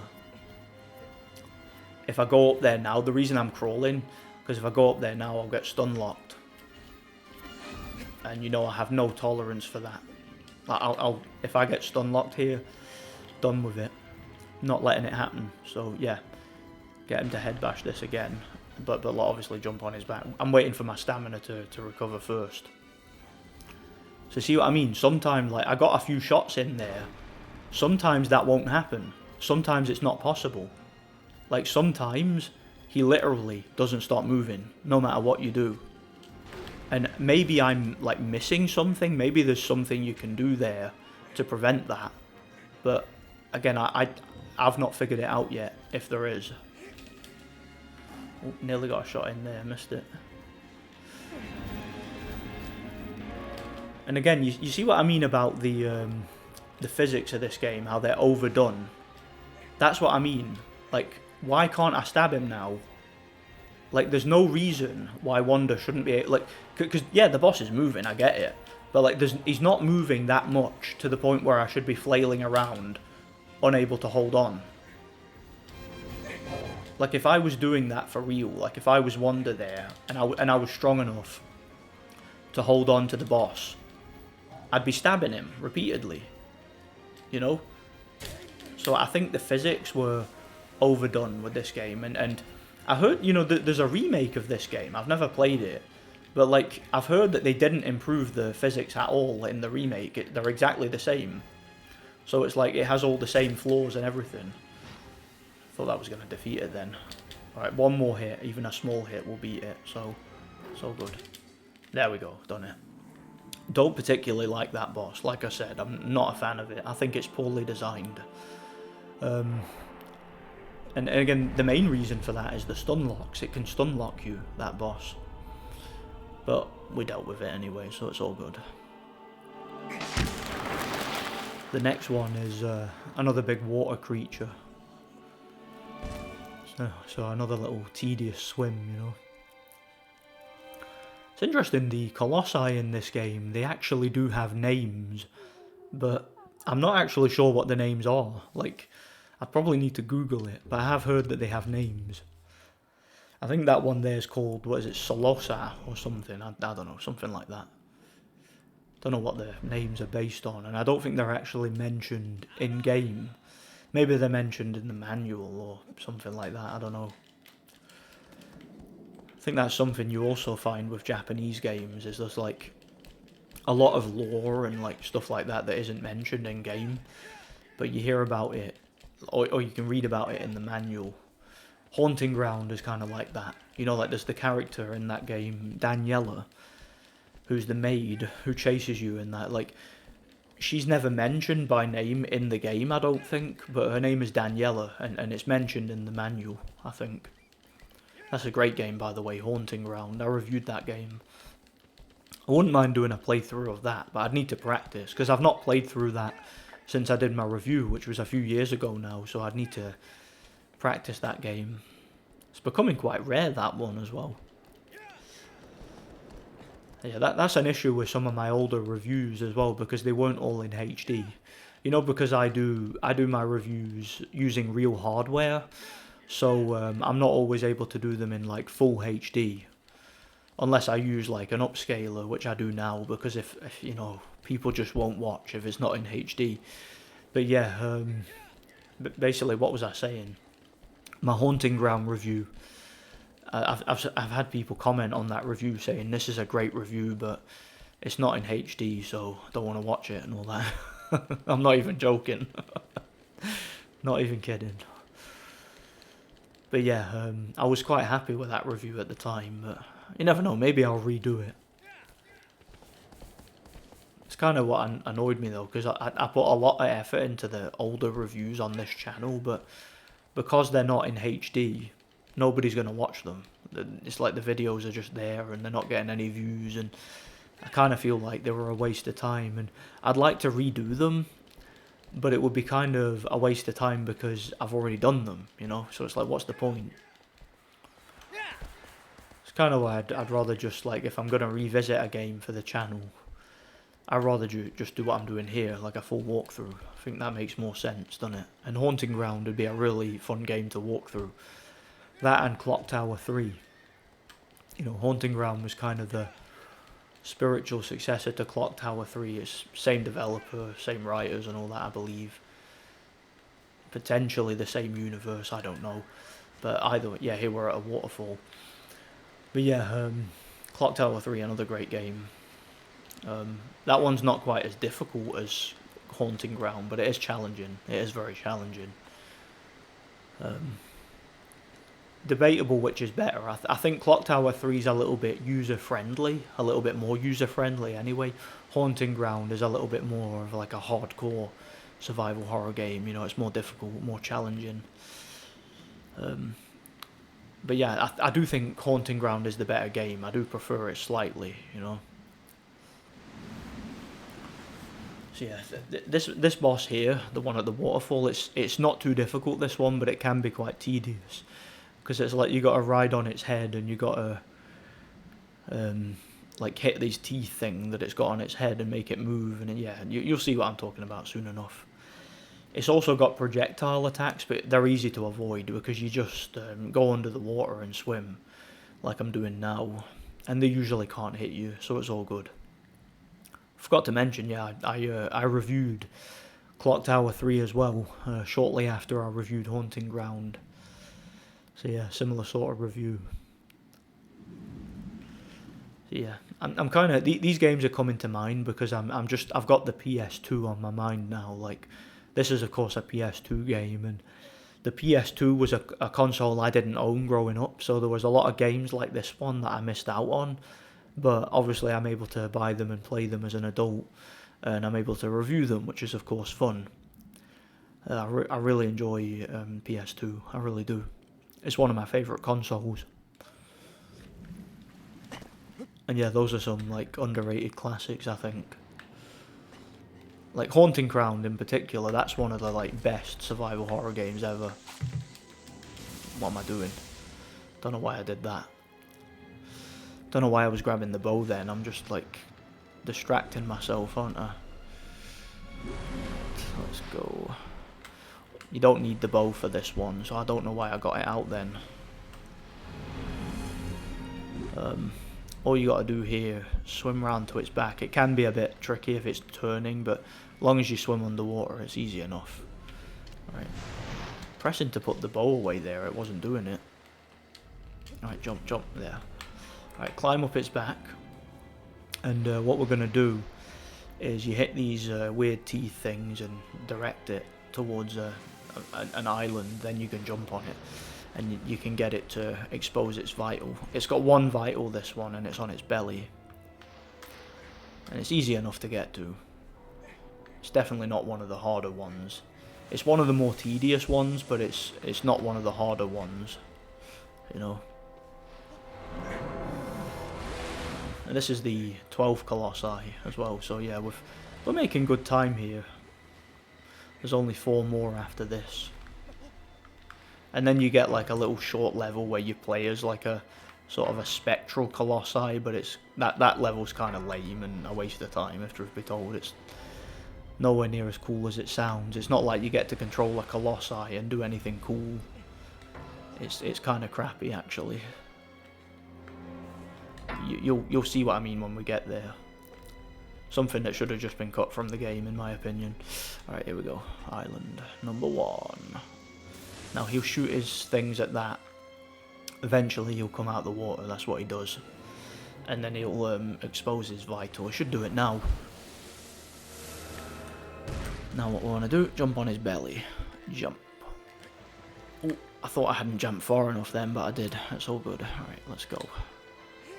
Try and get a big thrust. Oh, a cannon. That'd give you a thrust. You ever watched Chicken Run? That's a great movie. I've not seen that in years. I want to watch that again now. Mel Gibson voicing a plasticine chicken. Great movie. Pretty sure I saw that at the cinema when I was a kid. Enjoy it.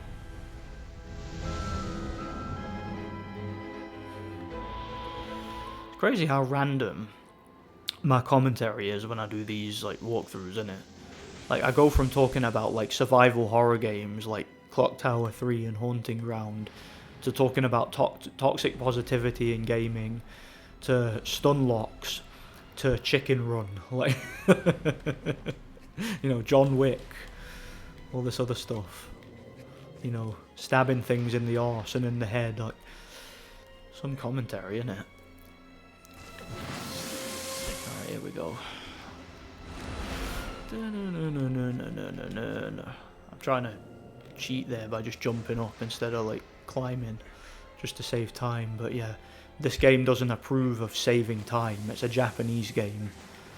They tend to be long and, you know, tedious, but very, very fun and atmospheric at the same time, you know. Careful not to fall off over those ledges, by the way, because that can be very frustrating. And yeah, theoretically, hitting the teeth is supposed to direct the boss towards the islands, but it can be a bit finicky. Doesn't always work as intended, I find. I suppose it is a giant monster. It's supposed to feel like it's difficult to tame, you know. I wonder why that thing's got like these weird big teeth on its head, like some strange design, innit? I'm not sure what function they would serve.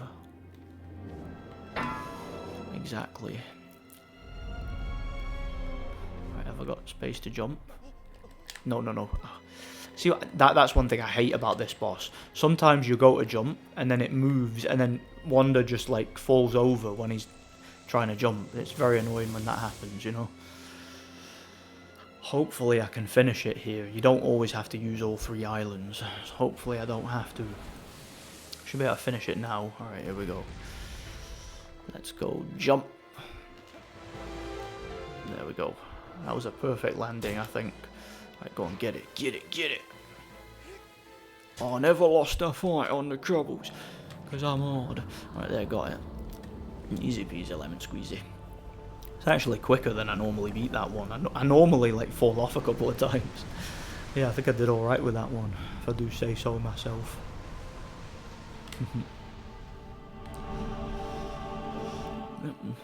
Nothing to do but wait till it stops, I'm afraid.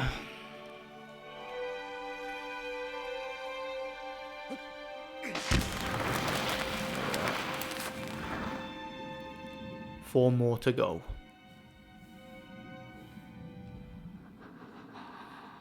Oh no, I've just remembered. I've just remembered what the next one is. The next one is annoying. Again, not hard, but just annoying. It's another very tedious one. I believe it's the flying one in the desert. Oh man. Oh man, I don't like this one bit. Surrounded by spectral figures now, aren't we? Alright, come here, horsey. Let's go get this over with, shall we? This annoying flying one. Yeah, I hate this one, actually. Like, when I was talking about what are my two least favourite, there was the Colossus one, the number 11, and the last one. I actually forgot about this one. This one would probably be my second least. So yeah, Colossus would probably be my third least favourite. This one would be my second least favourite. And the last one is my first least favourite. I hate that one with a passion. And again, like I said, it's, in my opinion, my experience, mostly luck-based, you know. This one, you start heading in the same direction as when you face the sixth one. Wow, my buzzer just went there, scared the life out of me. Don't know if you guys heard that on the microphone, that was the buzzer for my flat. People keep bloody pressing it, and it's annoying. I'm not to be disturbed, especially not when I'm playing a game. I don't even care who it is, they can wait. I'm serious, by the way. I'm busy, they can wait. I hate these woods. Every time, like this happened before, every time I'm in these woods, the horse starts like going crazy and I end up like confusing myself, right? It's this way. I know where it is, it's just the horse turns around automatically. He collides with things that he's not even touching. And causes me to miss the cave, but I've got it. This is the right cave, I'm positive. Alright. There we go. Move it, move it.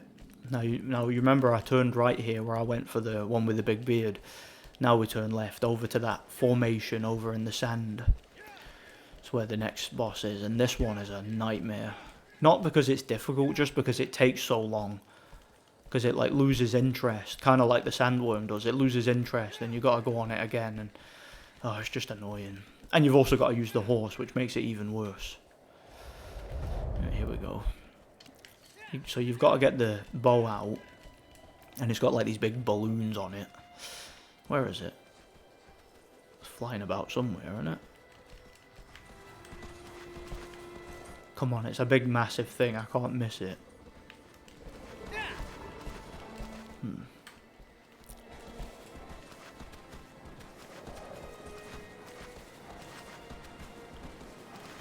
There it is. How could I not see that? Alright, here we go. Probably my screen is too bright or something. I don't know how this looks on the recording, but on my screen this looks insanely bright. Like, way brighter than it should. I don't know why. Maybe it's just my TV or my configuration, my settings, I don't know. Yeah, that's how it looks to me, you know.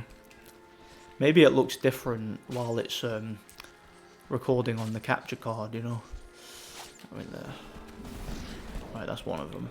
You've got to pop all three of them, and you've got to do this at least twice, by the way. In my experience, anyway. Even if you're like super fast, you still have to do it at least twice. Because it has all these like big flap things that it opens, so you can get the vitals, and then like once you get like a couple of them, it closes them, and you've got to do it all over again, you know. Like you've actually got to jump off it, and then get on the horse again and do all this. But of course, all in good time. I'm going to make sure right there. So now what you got to do, and this is so tedious. You've got to jump on its wings. As you can see, it's let its wing down. You've got to jump on one of them. Right, here we go, here we go. Jump! Got it. I usually miss that first time, but yeah, I got it there, thank God.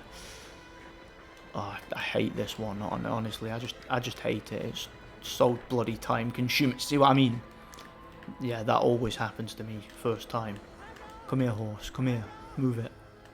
Get over here. What you doing? See what I mean? Like, the collision is a bit weird. Like, if the horse is anywhere near, you know, an object, it'll start clipping against it. And it'll just either stop or turn around or something. Whatever it does will not be beneficial to me in my playthrough, you know? I hate how time consuming this boss is. See, I like some of the concepts in this game. I like that some of the bosses fly and stuff like that. Yeah, it's cool, but... And I like some of them are in the water, and it adds some variety to the game, but I hate how awkward it all is sometimes. Like, sometimes I just wish there could be, like, a quick battle that I could be over and done with in a few minutes, because it can just be so tedious. Right, here's one of the vitals, as you can see. Let's try and take it out quickly. And he will, like I said, he'll pretty much always lose interest, and you'll have to jump off him when he goes, because he goes back into the sand. Sometimes he'll spin over as well, and like you'll have to hold on. Here, he's about to do that. Yeah. Like, right, go get all the rest of his flaps. That sounded wrong, didn't it? Something else I associate with flaps. I've got a sick mind, don't I? Hey, I'm a gamer. Most gamers have sick minds, don't they? We play video games because we're weird. People don't like us. Alright. See, he's lost interest. That's why he's closed the flaps. So I've got to do that again. I've taken out one vital though, thankfully. There's two more though. Hopefully I can get the next two on the next go around. Oh, aggro was there. I was expecting to have to wait there for the next bloody 5 minutes for him to show up. But thankfully he was there waiting. Good boy. Good boy, horsey. Good boy, horsey. Let's go. Right. Now you got to wait for the boss to come out the ground again. I mentioned this was tedious and time consuming. I think I may have mentioned it once or twice. And strong possibility that won't be the last. Yeah, I'll wait for him to come back out. Then you got to shoot the balloons again and repeat that whole process. Like, just such a abysmal design as far as I'm concerned, this battle. Really don't like it. Don't like it one bit. See, I kind of wish more of the bosses in this were like the lizard one. Because that one, again, it's less predictable, it's more dynamic. But like I was saying, it feels like a genuine, like, authentic boss battle. It feels like it's, you know, it's a boss that's got different attacks, different strategies, tactics. You can do different things against it. And like, different approaches of it will determine whether or not you come out unscathed or how quickly you do it. Things like this particular battle just seems purely scripted to me. Like, there's nothing dynamic about it whatsoever. And it's like, there's no skill aspect to this one, I don't think. Maybe I'm not making sense, but it makes sense in my mind, you know. Things often do. They make sense in my mind, but they don't make sense to anyone else. I'm kind of an introvert, you know. That's why I kind of enjoy my own company. Maybe that's why I'm a gamer, because I enjoy my own company. So I enjoy playing video games myself. Of course, chopping it up with my audience, who I assume are like-minded. You know, they're people like me. You know, kind of introverts. I can't imagine that my audience are like normal people. I'd imagine they're more like me. They're people who are kind of like outcasts of society, who, you know, are treated differently and think differently to the average norm, you know. I kind of think that's what my audience might be like. Because that's what I'm like. I'm kind of unique in that sense. And I don't mean unique in the sense that I'm like, oh, I'm unique, look at me. No, he just jumped backwards there. Did you see that? That was quite interesting. Aha. Now, I swear, I didn't even press the button to let go there. He just let go himself. I was holding R1, he just let go. And I'm pretty sure, and I'm fairly confident of this, I'm pretty sure that's scripted to happen sometimes. Like sometimes the boss will make a particular movement and you can't hold on. You know. Do you know what I'm not sure about with this game as well? You know how you can put the sword away and you can put the bow away and that? Like, I'm not sure if that makes climbing any different. Like, does it make climbing easier to just have your bare hands? Obviously, realistically, that would be the case. But, like, I don't know whether that actually... Does it actually affect gameplay? I'm not actually sure. If there's any, like, hardcore players of this game that could tell me, I'd appreciate it. Because I don't know if that's the case or not. See, I mean, camera getting trapped behind things. And it can cause the controls to desync, which is one of the worst. See, that's why I complain about cameras in games, because often in games the controls are synced up to the camera, and if the camera goes wrong, the controls mess up. And there's nothing worse about a game than poor controls, as far as I'm concerned, and I think most gamers would agree. And that was one of my issues with Marvel Nemesis Rise of the Imperfects, and it was one of my issues with Red Dead Redemption 2. You know, you would go to do something and the controls would do something different. It's like the game would take the controller off you and start pressing random buttons. That's what it felt like to me. It's like, that's the problem with a lot of modern games, is they don't let you play them. The game sort of plays for you. See what I mean? I mean, it has one more vital, one more hit finishes it, and yet it loses interest for no reason. And like, I would like for someone to explain to me, again, a hardcore player of this game, please explain to me the logic behind that.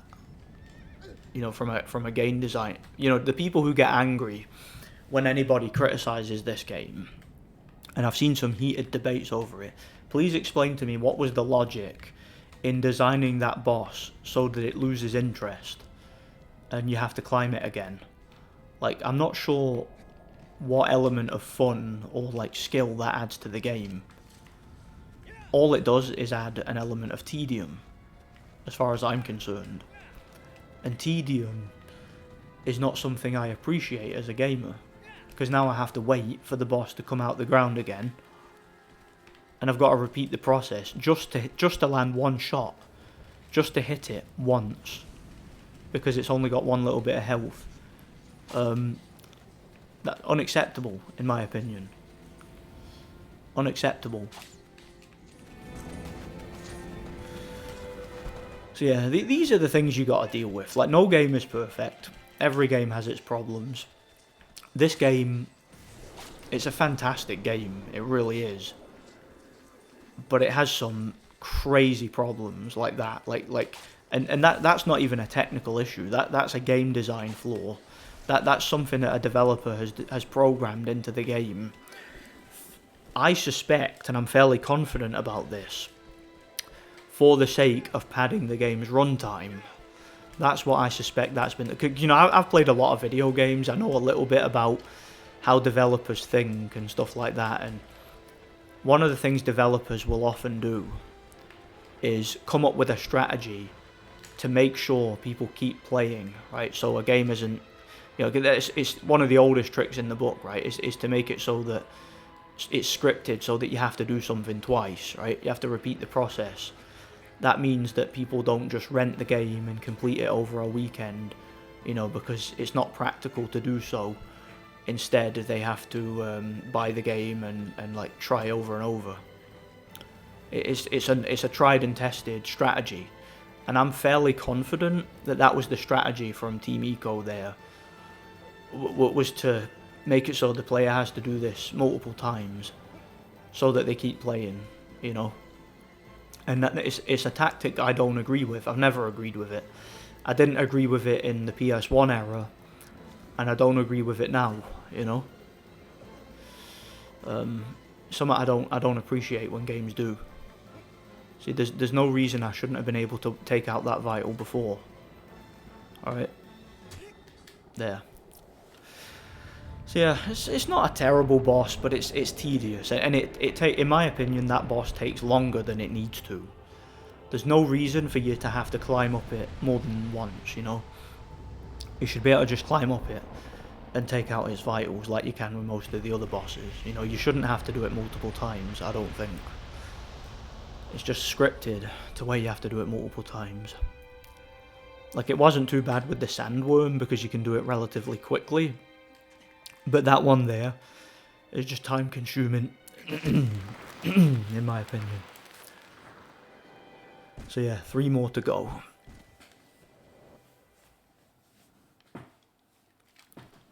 The next one is another one that can stun lock you, but like I mentioned before, this one's not too bad. It's not one of my favourite ones, but it's not too bad. So it'll be okay, I think.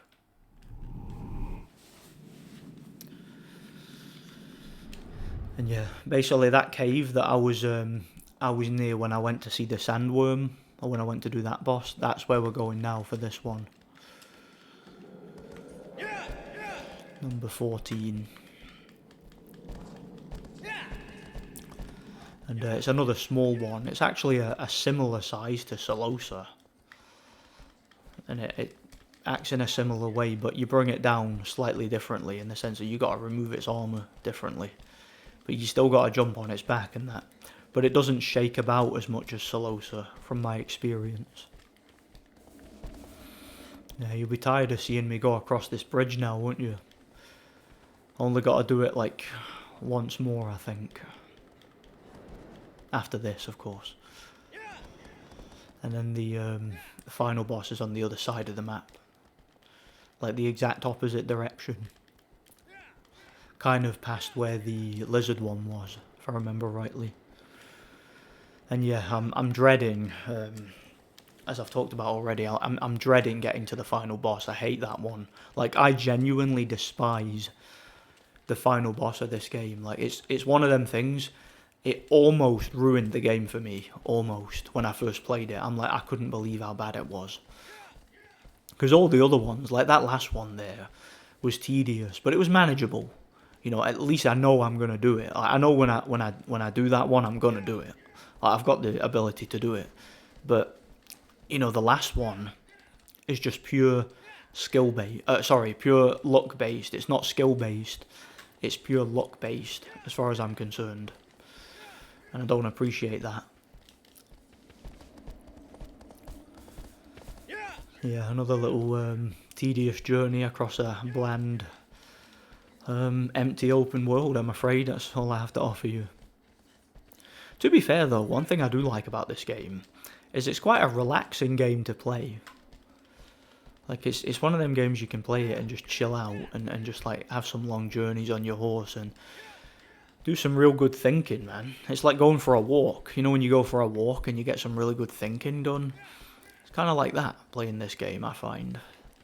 It's fun in that regard, you know. But I still don't think it needed to be open world. You know, I kind of feel like open world games have been done to death. And even by the time this came out, they were starting to get stale, you know. I don't think they're ultimately necessary. I think for a game to be open world, it has to be like some sort of RPG or an action adventure game, but one that has like plenty of choice and stuff like that, like plenty of side activities and curiosities and things like that. And this game just doesn't have that, because it's just boss fights, you know. I mean, don't get me wrong, it's not as like boring as something like Red Dead Redemption 2. That's one of the most boring games I've ever played. This game, at least, it has the fun boss fights. It has those. That game just has tedious, busy work, you know. You know, kind of like the Far Cry games as well. Like, I like some of those games, but I've become very, very critical of them. Like, I stopped playing them after the 4th one, because it was just the 3rd one all over again, so I never bought any of them after that. I lost interest in the series. I thought about reviewing some of the older Far Cry games, but I haven't had the urge to replay them.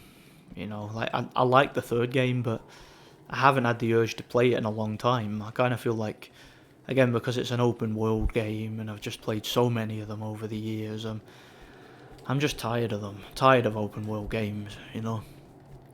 And that's not to say they're all bad. There's some good ones, alright? I love Morrowind, it's a great game. I love Skyrim. I love Batman Arkham City, you know, that's an open world game.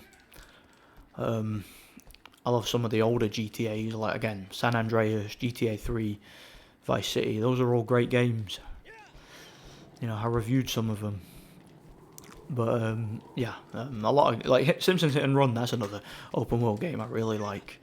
It's a great game. Like some of the Saints Row games, specifically the third one. I think that's a great game. Yeah, it's not too bad. Where you going? Horse, why did you turn that way? I hate it when the horse... You know when the horse turns when you didn't indicate for him to turn? And then he gets his AI stuck. That's annoying. Move it. Move it, horsey. Let's go. Come to think of it, I don't think you can take the horse into this one, because you got to swim, yeah. Yeah, okay. Here we go. Almost forgot about that. But yeah, horse, don't get to use a horse for this one. And hey, I'm not complaining about that, for obvious reasons. See, I wonder how long we've been recording now. I'm not sure. Never know how long it takes me to play this. But I'm assuming it won't be more than a, I'm assuming it won't take me more than a few hours to complete this game. Like it's not the longest game in the world, and we're nearly done now. Like again, this is Colossus number 14. There's just 2 more after this. So yeah, we're not far from the end, you know. And it takes a while, this one, but it's thankfully relatively easy. Like basically what you got to do is like jump along a bunch of pillars and stuff, and then you get it to knock that thing to the left there. That knocks on top of it, and like it breaks its armor off, kind of like Colossus, you know, which was number 11. But like this one, I find a little bit easier, you know. Takes longer, but it's a little bit easier. The reason it takes longer is just because it's scripted. You gotta get it to knock down a bunch of pillars. As I said before, right up here. Jump. There we are.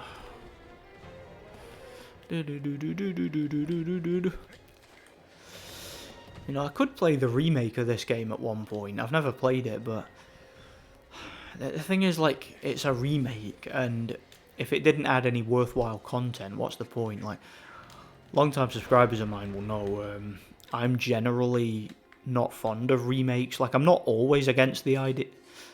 Oh yeah, he sometimes loses interest. You got to shoot him with an arrow. Yeah, what was I saying? I'm not always against the idea of remakes. Sometimes I think they make sense, but I just find a lot of the time they're completely pointless, because, you know, if a game is already good, if it's already widely accessible, you know, you get a great game that anyone can still play, I don't see the point in remaking it. It's just a cash grab, in my opinion. And I kind of feel like it takes the shine away from the originals. Like, Silent Hill 2, for example, is a great game. It's a classic. It's a piece of art. They made a remake, and it was just... It's a situation where now, because there's a remake, nobody's going to play the original. So if I make a video about the original, you know, because I like to play original games, and if I, like do a playthrough of the original, or a retrospective or whatever, nobody's going to watch it, because, oh, it's not the remake. Why don't you play the remake? The remake is in 4K, 60 frames per second, HD, and all that. I'm like, well, I'm a retro gaming channel, so why would I choose to play a HD modern remake over the original product? Why would I do that? And again, the original is a work of art. Art shouldn't be messed with like that. Just leave it alone, you know. I'm not against remakes in the sense that if a game is like out of print, hard to find, and like not accessible, like let's say it's an old MS-DOS game or something that was never released on console, and then you want to like release a console port of it, like Duke Nukem 3D, for example, I'm totally fine with that, or Manhattan Project or whatever. But like, See if you've got a game from like 2014 and it gets a remake. That is a complete cash grab, a complete joke as far as I'm concerned, and it annoys me. It winds me up that people buy them. It honestly does. So yeah, I could play the remake of this, like I said, but it would be kind of not in the spirit of what I do on this channel, you know. Also, from what I heard about the remake, is it, like I said before, it didn't add any improvements whatsoever. Nothing worthwhile, anyway. Apparently, all it did was it gave it like updated graphics, and obviously it's a remake. Obviously, it's going to do that, but like, it gave it updated graphics, and it added some collectibles, right, and some Easter eggs. But like the problem with the collectibles is that they were the kind of collectibles where you would never find them all without a guide. It was one of them, like you would literally never be able to find all of them without a guide. So really it was just a waste of time. And it was a situation where, as I understand it, obviously I don't have the game, right? But like, as I understand it, if you found all the collectibles, which requires multiple playthroughs to do, it would allow you to unlock a new sword, right? But the problem with that is, once you get to that point in the game, you'll have built up your stamina so much, and you'll have already unlocked the other sword and things like that, to the point where the game will already be easy. Like you'll be defeating every Colossi in like 1 or 2 hits already, and you'll have played the game that much that you're not going to want to play it anymore. So like, what was the point in adding those collectibles and adding that sword? It was just a complete waste of time. So I feel like the developers of the remake, it's like they're trolling the player. Like, they've got no respect for the player's time by saying, oh, here's these like 79 coins you need to find, which you will never find without a guide. Like, that's literally how it was. That's how the remake was like conceptualized. Like that was what they added to it.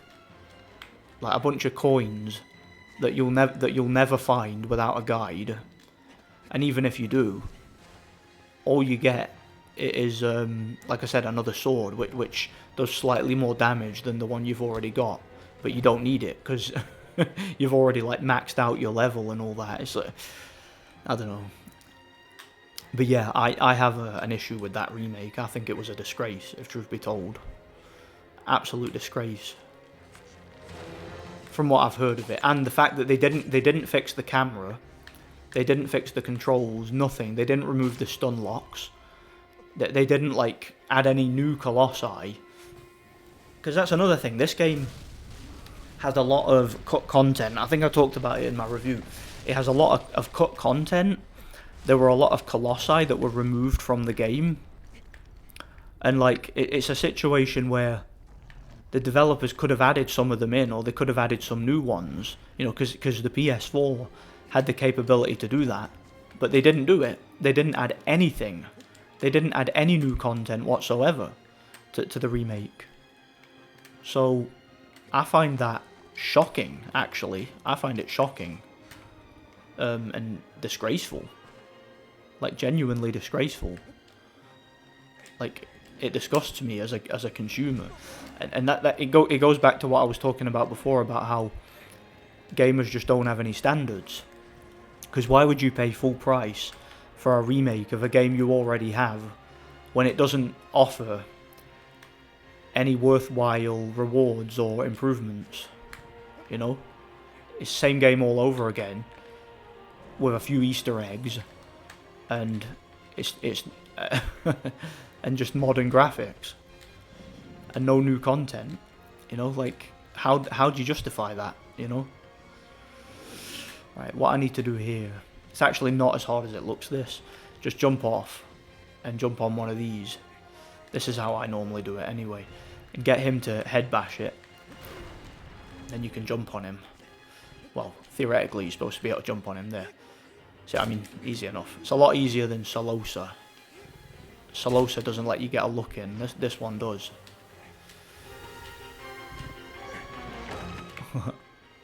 Yeah, if he starts shaking like that, just allow him to, like, because he will start taking you eventually. Allow him to take you towards one of them and then go up it.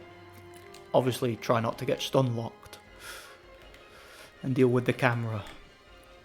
Remember, while he charges that, jump.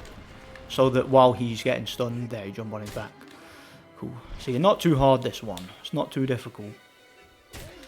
It's one of the easier ones when you know what you're doing, actually, I think. Got him. Easy peasy lemon squeezy. Right, there's one more before the last one. So we're on number 15 now. And he's still holding up to the back, see that? During the cutscene. Right, there we are. We're done with that one. Next one's quite tricky, number 15. I actually do kind of like this one though, but it is quite tricky. Because again, he shakes about and that, and he's got a few different vitals, and that's a little bit more of a challenge, this one, I think. It's interesting as well, see the area that you find this one. I remember when... Crap, I didn't mean to press yes. Don't want to save. Go back. How'd you go back? What did I do there? Go back. I don't want to save. I'm doing this all the way through. I'm not saving. Right, here we go. Alright, nearly there now. Nearly there. Come on, hussy. Come on, hussy. See, there's a lot of birds now. You can grab a hold of them birds too. Okay, let's go, shall we?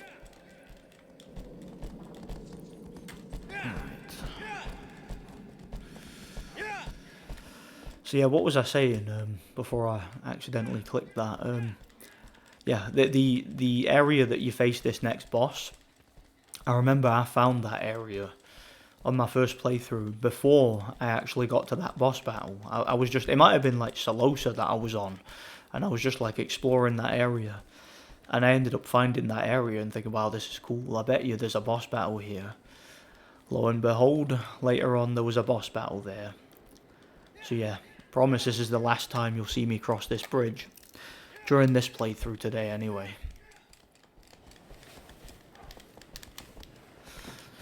Oh man, I'm getting tired. I always get pure tired. See, when I do these walkthroughs, it's like when I play through the game all the way through without stopping. I just feel pure tired. Even though I'm not even doing anything. I'm sitting playing the game and talking to myself. Well, talking to my audience. I hope someone's watching this and listening. I appreciate it if you've stuck around this long, you know. God bless you. I consider you a true friend if you have. God bless you. Yeah, I enjoy watching playthroughs sometimes. I do, like, because even though I do playthroughs myself, I do actually watch playthroughs sometimes. Not very often these days, but I do sometimes, because sometimes I'll, like, have them on in the background, and, you know, some people who are quite funny and charismatic who play games, and I find it quite relaxing. That's kind of like why I make these walkthroughs as well, because in addition to it being fun for me, I know that it'll be some like background noise for some of my audience and something for them to watch when they're bored, you know, something long and, you know, something that they can like chill out and like say if you're having your dinner and you just want to watch something but you don't know what, like YouTube's kind of boring. Here's a playthrough of a game you might find interesting, or if you want to learn how to play a particular game, or you know you don't have access to the game and you just kind of want to see how it is, you know, you can watch this, and hopefully my commentary is enjoyable enough for you. Hopefully it's entertaining. Yeah, obviously I'll let you guys be the judge of that, because these kind of videos are quite relaxing. I do find these, you know, full game walkthroughs, I do find them quite relaxing. Alright. You can't help me here, horse. I must go in alone. If I'm not back in an hour, call for help. Not that there's anyone you can call here, not anybody who would support me, but, you know, this area is kind of barren, isn't it? Hey, there's one of them lizards up there, see it? That's one of the ones with the silver tail. Again, I think I mentioned earlier, if I remember rightly, you can collect those silver tails. It gives you a slight increase in stamina. You don't have to do it. It's completely optional, and it is virtually unnoticeable. Like, it barely makes a difference. likewise, the fruit that you pick off from trees, it gets you a little bit more health, but it's virtually inconsequential. Relatively pointless. It's a waste of time, I'd say. Unless you're going to go and get them all, which will just take forever. I'm certainly not going to go do that. Not today, anyway. Not during this playthrough. So yeah, it's quite a big area, this. It's kind of annoying, though, because you got to, like, run all the way up to the edge before it reveals itself. And yeah, did I mention, yeah, I found this area on my first playthrough before coming to this boss. So like I was just exploring this area and I thought this area is quite cool. I reckon there'll be a boss battle here later. And here it is. Yeah, I'm kind of running out of things to say now, because we're near the end, but don't worry, I'll have plenty to say on the last battle, and it probably won't be particularly pleasant, because I hate that battle with a passion. I honestly do hate it with a passion. Like, it's probably the only thing about this game, besides the stun locks, that I genuinely hate, that I despise, is that the last boss. Just don't like it one bit. As I've said a million times. Okay. So what you need to do with this one? Not too difficult, but it's a little bit awkward. Just run over here and get him to stomp on this. And yeah, hopefully it works. I usually take a bit of damage while he does it, but it's not a big deal. Get his face. Look, no fear whatsoever. Yeah, he got balls of steel, this guy, in here. Look at the size of that thing. And he's just not even remotely phased by it. He's crazy, this guy. He's a Chad. He's a total badass, isn't he? Right, come on, then. Right, move. That conveniently gives me a little platform up here. Perfect.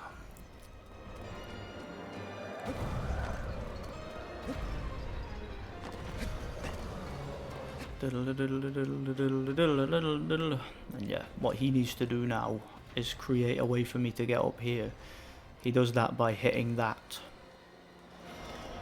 And in my experience, you can usually prompt him to do it with arrows. So like, get him to hit these things here, and then he'll usually do it.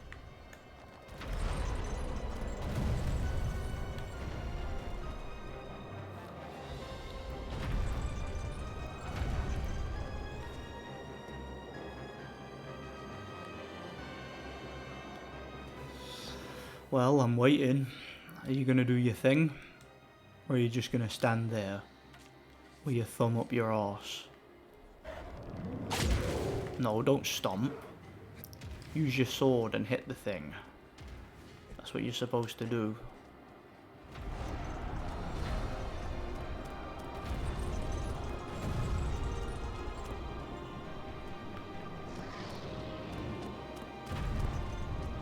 Look at him following me across. Right, go on, hit. Hit. Yeah, it can be very awkward, this one. Sometimes he just doesn't do what he's meant to.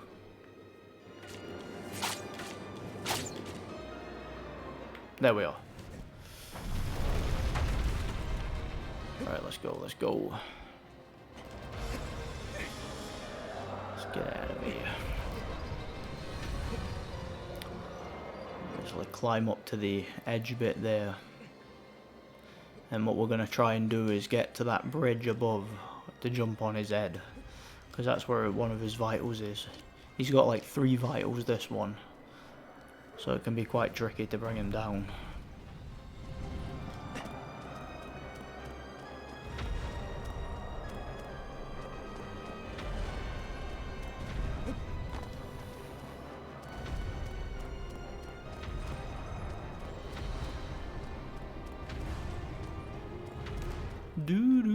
It's crazy how I'm just running out of things to say, innit? I always get like this. See, towards the end of the playthroughs, my commentary tends to get kind of stale because I get tired and I'm just doing the same thing over and over. It's like, you get the deal by now. You understand, you know. There's not much more I can say about the game. Alright then, come on. He's supposed to knock that bridge over. He's a bit slow to react, isn't he? Right, now I should be able to jump on his head.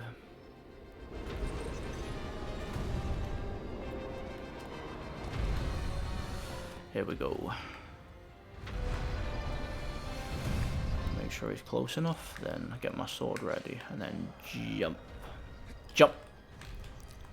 Yeah, I got him. In the hell, crap. Almost got a shot in there, but he didn't have it. He was having none of it. Do do do do do do.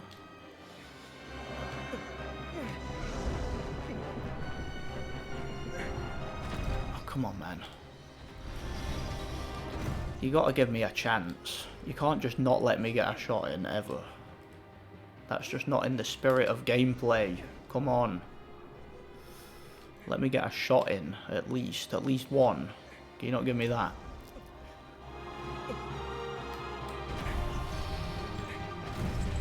See what I mean? Why is Wanda... Do you see what I mean about the physics? Why is he swinging left and right and back and forth and changing direction? Why is he doing that? What about the physics of the boss's movement is causing that? I don't understand. The boss barely tilts his head to the side slightly. Like, it's barely even conceivable what the boss's movement pattern is. And then Wanda's response to that is to fly all over the place. It's like in GTA 4. You know in GTA 4 where you like bump into something and you like stumble and fall to the ground. Like the ragdoll physics were crazy in that game. This game reminds me of that sometimes. See, I don't know why Wanda fell there. The boss wasn't moving. Like I let go to recover some stamina. The boss barely moved to the side and Wanda like keeled over like, whoa! As if he's like on ice or something, or he's on a roller coaster that is like going upside down. Like, his arm wouldn't, like, if they were going for realism, like in regarding the physics and all that, his arm wouldn't even be able to physically do that. His arm would break if it was holding on and he was like turning left and right and all that. That's not physically possible. It's not humanly possible to do that. So like, whenever people, you know, like gamers who defend this kind of thing, and they talk about realism and all that, and immersion, look, there's nothing immersive about fighting a giant Colossus like this. There's nothing immersive about like being able to hold on while you're being ragdolled around and your arm is like twisting and turning. There's nothing immersive about that, you know, not even in the slightest. Right, that's one vital down. The next one is on its arm, and basically you got to get him to drop his sword because there's a hidden one on his hand. Can be quite tricky to get down to it. Wait there. Just got to crawl, haven't I? Right, wait there. You know, for a big guy, like, he moves a lot, this one. Like, compared to, like, the first Colossi, who was a similar sort of size and shape, that one didn't move much. This one moves a lot. And see, why is the camera... Why is the camera moving there when I'm clearly in a different location? Right there. I can let go now. Yeah, I can let go there because the way you get to his hand is you need to get him to punch the ground, basically. So get a bunch of distance, because you don't want him to stomp. A bunch of distance and get him to punch the ground. Here we go. Alright, go. Punch. There. And then I can quickly run and jump. There. I don't know why he wouldn't hold on there. Like, I needed to jump for him to hold on. Right, there we are. Can you imagine if he just closed his hand and crushed me? Let's not give him ideas. Right, here we go. Done. Oh, thank God for that. There we are. Yeah, that one's a bit awkward because of the shaking around and flailing, but Oh well, it's done now, so it's all good. All is well that ends well.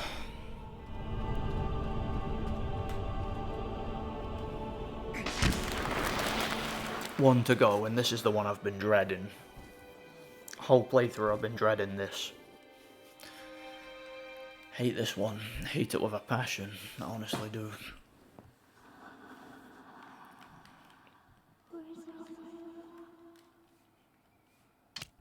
Nope, I don't want to save. So yeah, won't be long now. We'll get it done quickly, if I can. Although I am tired, so, and I'm talking, so it's probably gonna be annoying. And again, like I said, this boss, it's purely luck based, in my opinion. That's what it seems like to me. Just seems purely luck based. Sometimes it'll work, sometimes it won't. Just depends.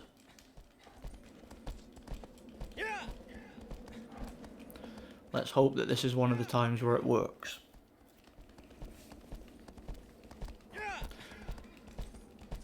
Yeah, I can remember doing the time attack on this one, and it was like, I thought this is going to be a nightmare, I'm never going to be able to do it.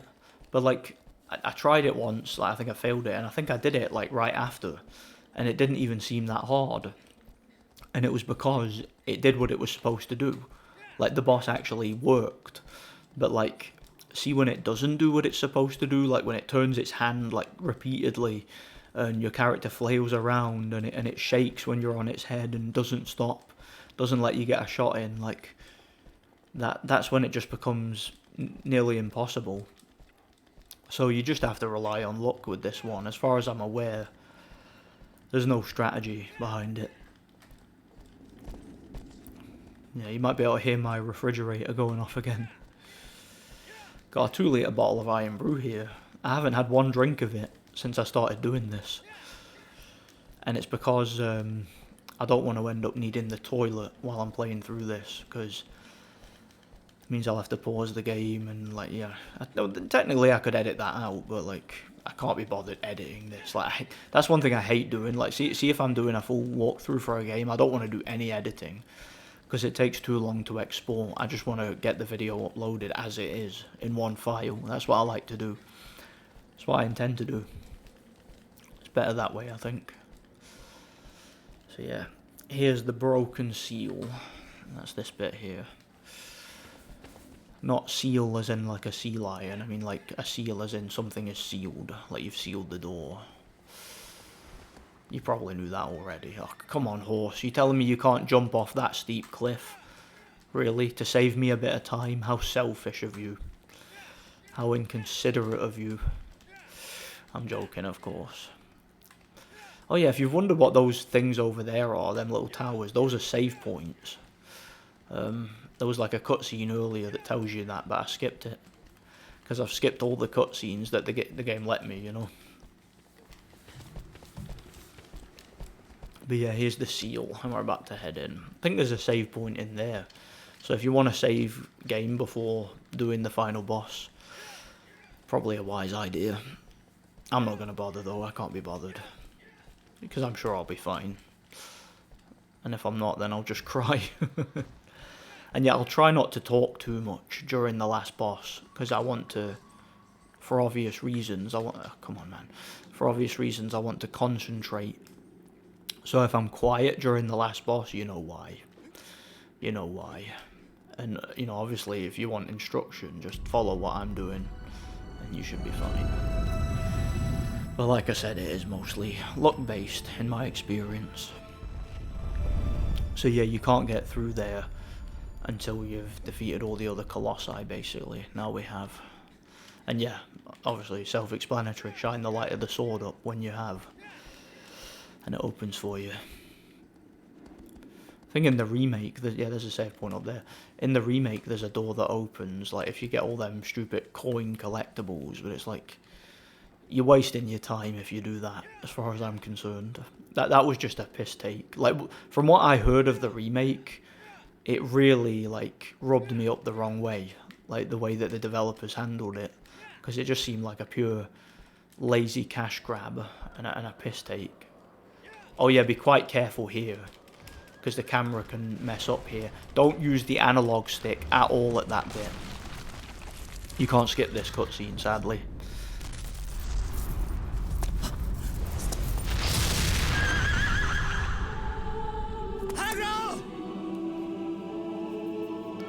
I cried when I first saw that. Not even kidding, it made me cry. Don't worry though, he's fine. Spoiler alert. Yeah, spoiler alert, the horse is fine. I'm only telling you that now because I'm not going to force you to watch the final cutscene. So yeah, spoiler alert, the horse is fine.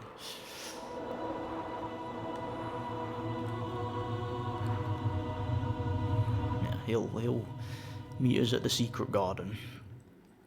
Alright, let's go. Let's get out of here.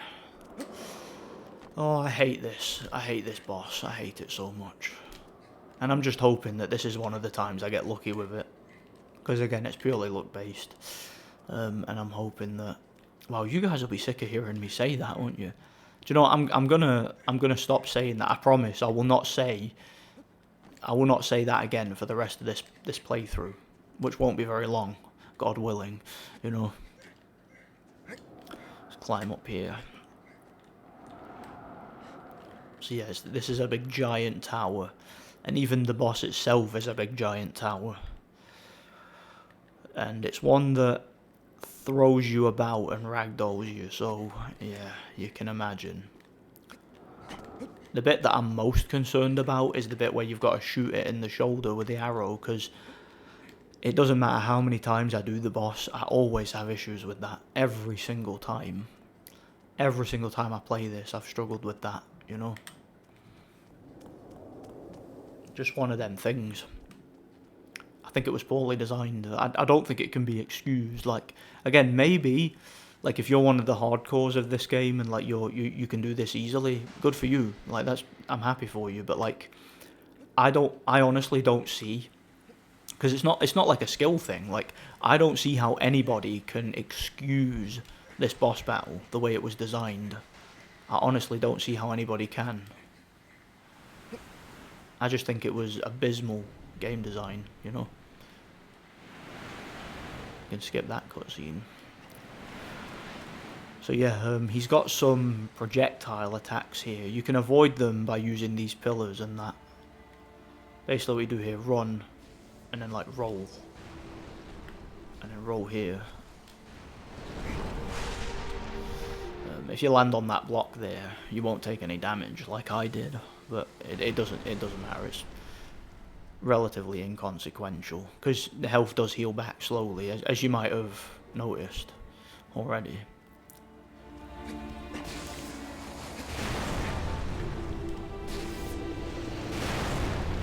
It's got a very depressing music theme, this boss, which I suppose kind of suits it for obvious reasons.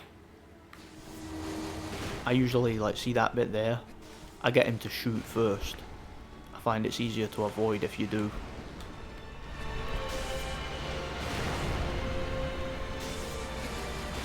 They do quite a lot of damage them if they hit you, actually. So if I get hit with one in the next bit, you'll be able to see that demonstrated. You notice the rain is clipping through the tunnel there. It's a bit of a technical issue there, isn't it? Not that it matters. That kind of thing doesn't bother me, and especially not in a game from 2005 for the PS2, you know. It's not a big deal, is it? You see, he's trying to shoot the projectiles at me when I'm not even in the vicinity. That sometimes happens, you fall off that bit, but just press R1, you'll be fine. Alright. Can hit you there sometimes, I think, but yeah, he never got me, so it's all good. They can be quite tricky to avoid, by the way. I know it looks easy, but trust me, it's not as easy as it looks avoiding them blasts. Because they're so accurate. Like, insanely accurate. That's why it's good to have those things there to hide behind. Right, I'll get him to shoot, then go. That's what I usually find works. See, if you stand at the edge and get him to shoot a couple of times, then go.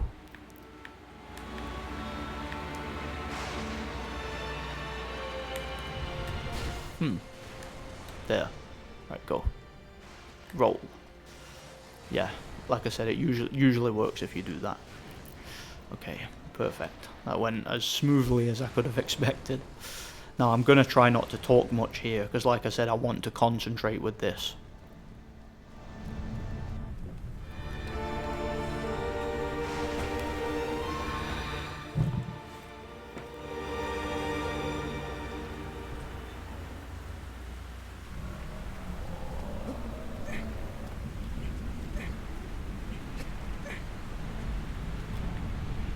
I'm not saying that I won't talk at all, I'm not going to talk much, okay? Just focus on this. Because I don't want to be, like, falling off and stuff, so, yeah.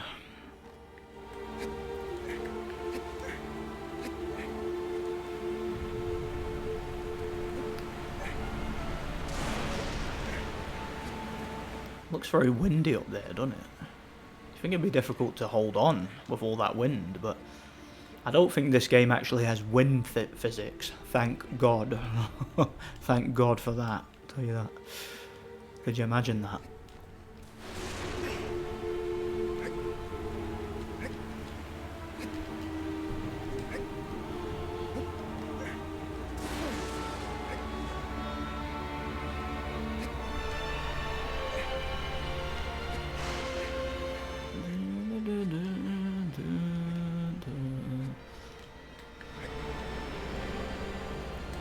Stab him in the back now.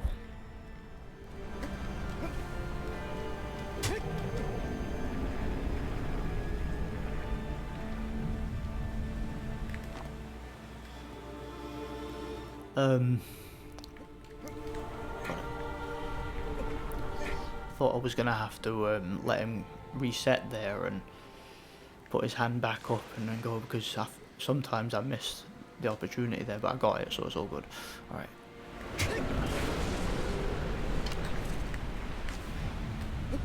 Jump.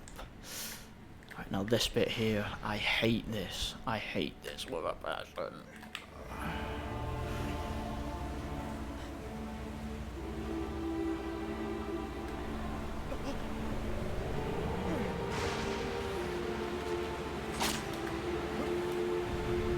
My charger. 1 second, gotta plug my charger in.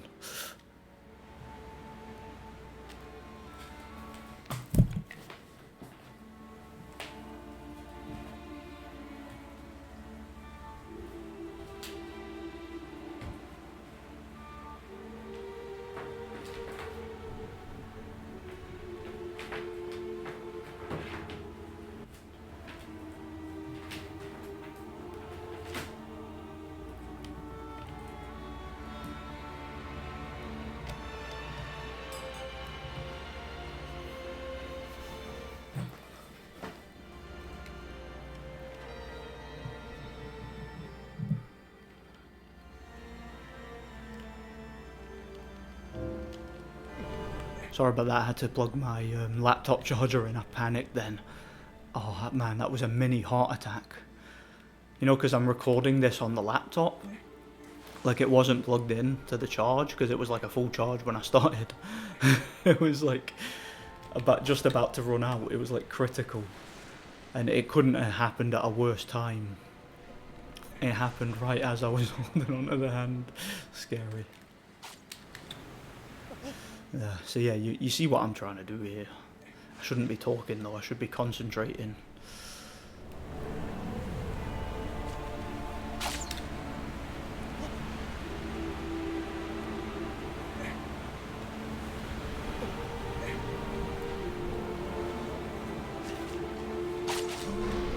Got it, thank God for that. Sometimes I find you just cannot hit that shoulder.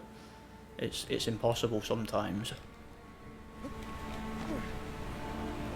Right, now, see when you get to this bit here, it's wise to conserve your stamina a bit before you go for his vital on the head. Just grab here, let him shake a bit, and conserve your stamina. That's what's wise to do here.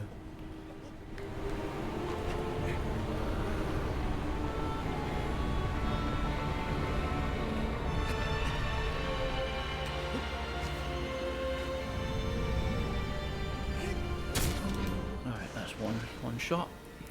Should be able to do it now.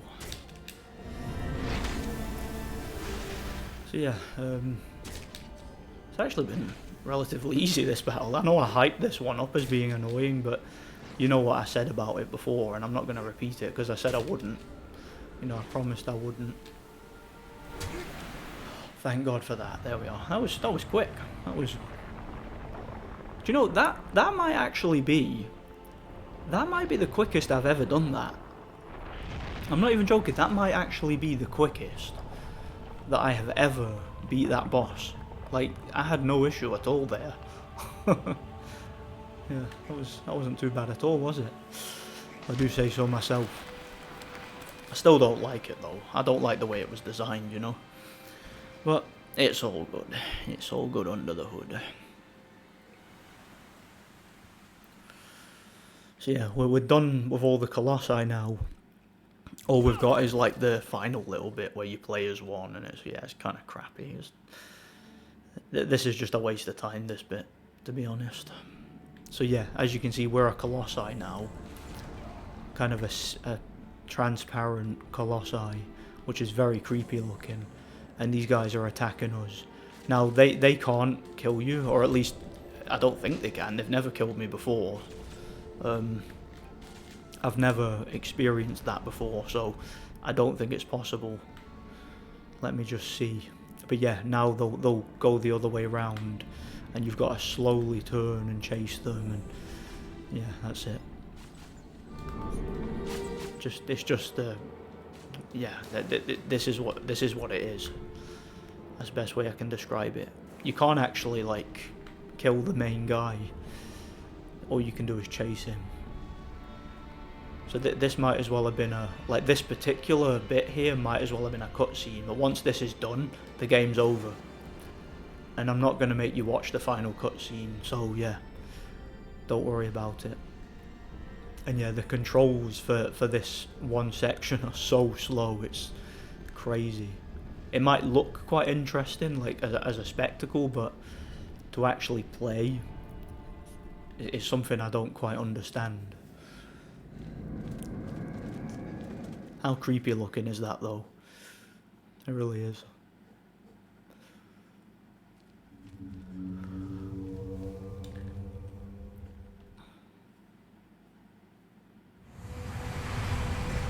And yeah, you can see this bit here, you can control Wanda here, you can kind of walk against the wind, but you can't outrun it, so just don't even bother, just let it pull you in. And then the game's over, that's us done. And yeah, like I said, I'm not gonna force you guys to watch the final cutscene, but yeah, I hope you guys enjoyed this. That was Shadow of the Colossus. Definitely an interesting game, definitely a curiosity, something I would certainly recommend. If you guys want to check it out, give it a go. You could definitely do a lot worse. Yeah, let me know what you guys think anyway. Don't forget to like and subscribe. I thoroughly enjoyed that, and I hope you guys enjoyed it too. Thanks for watching, and God bless. See you in the next one.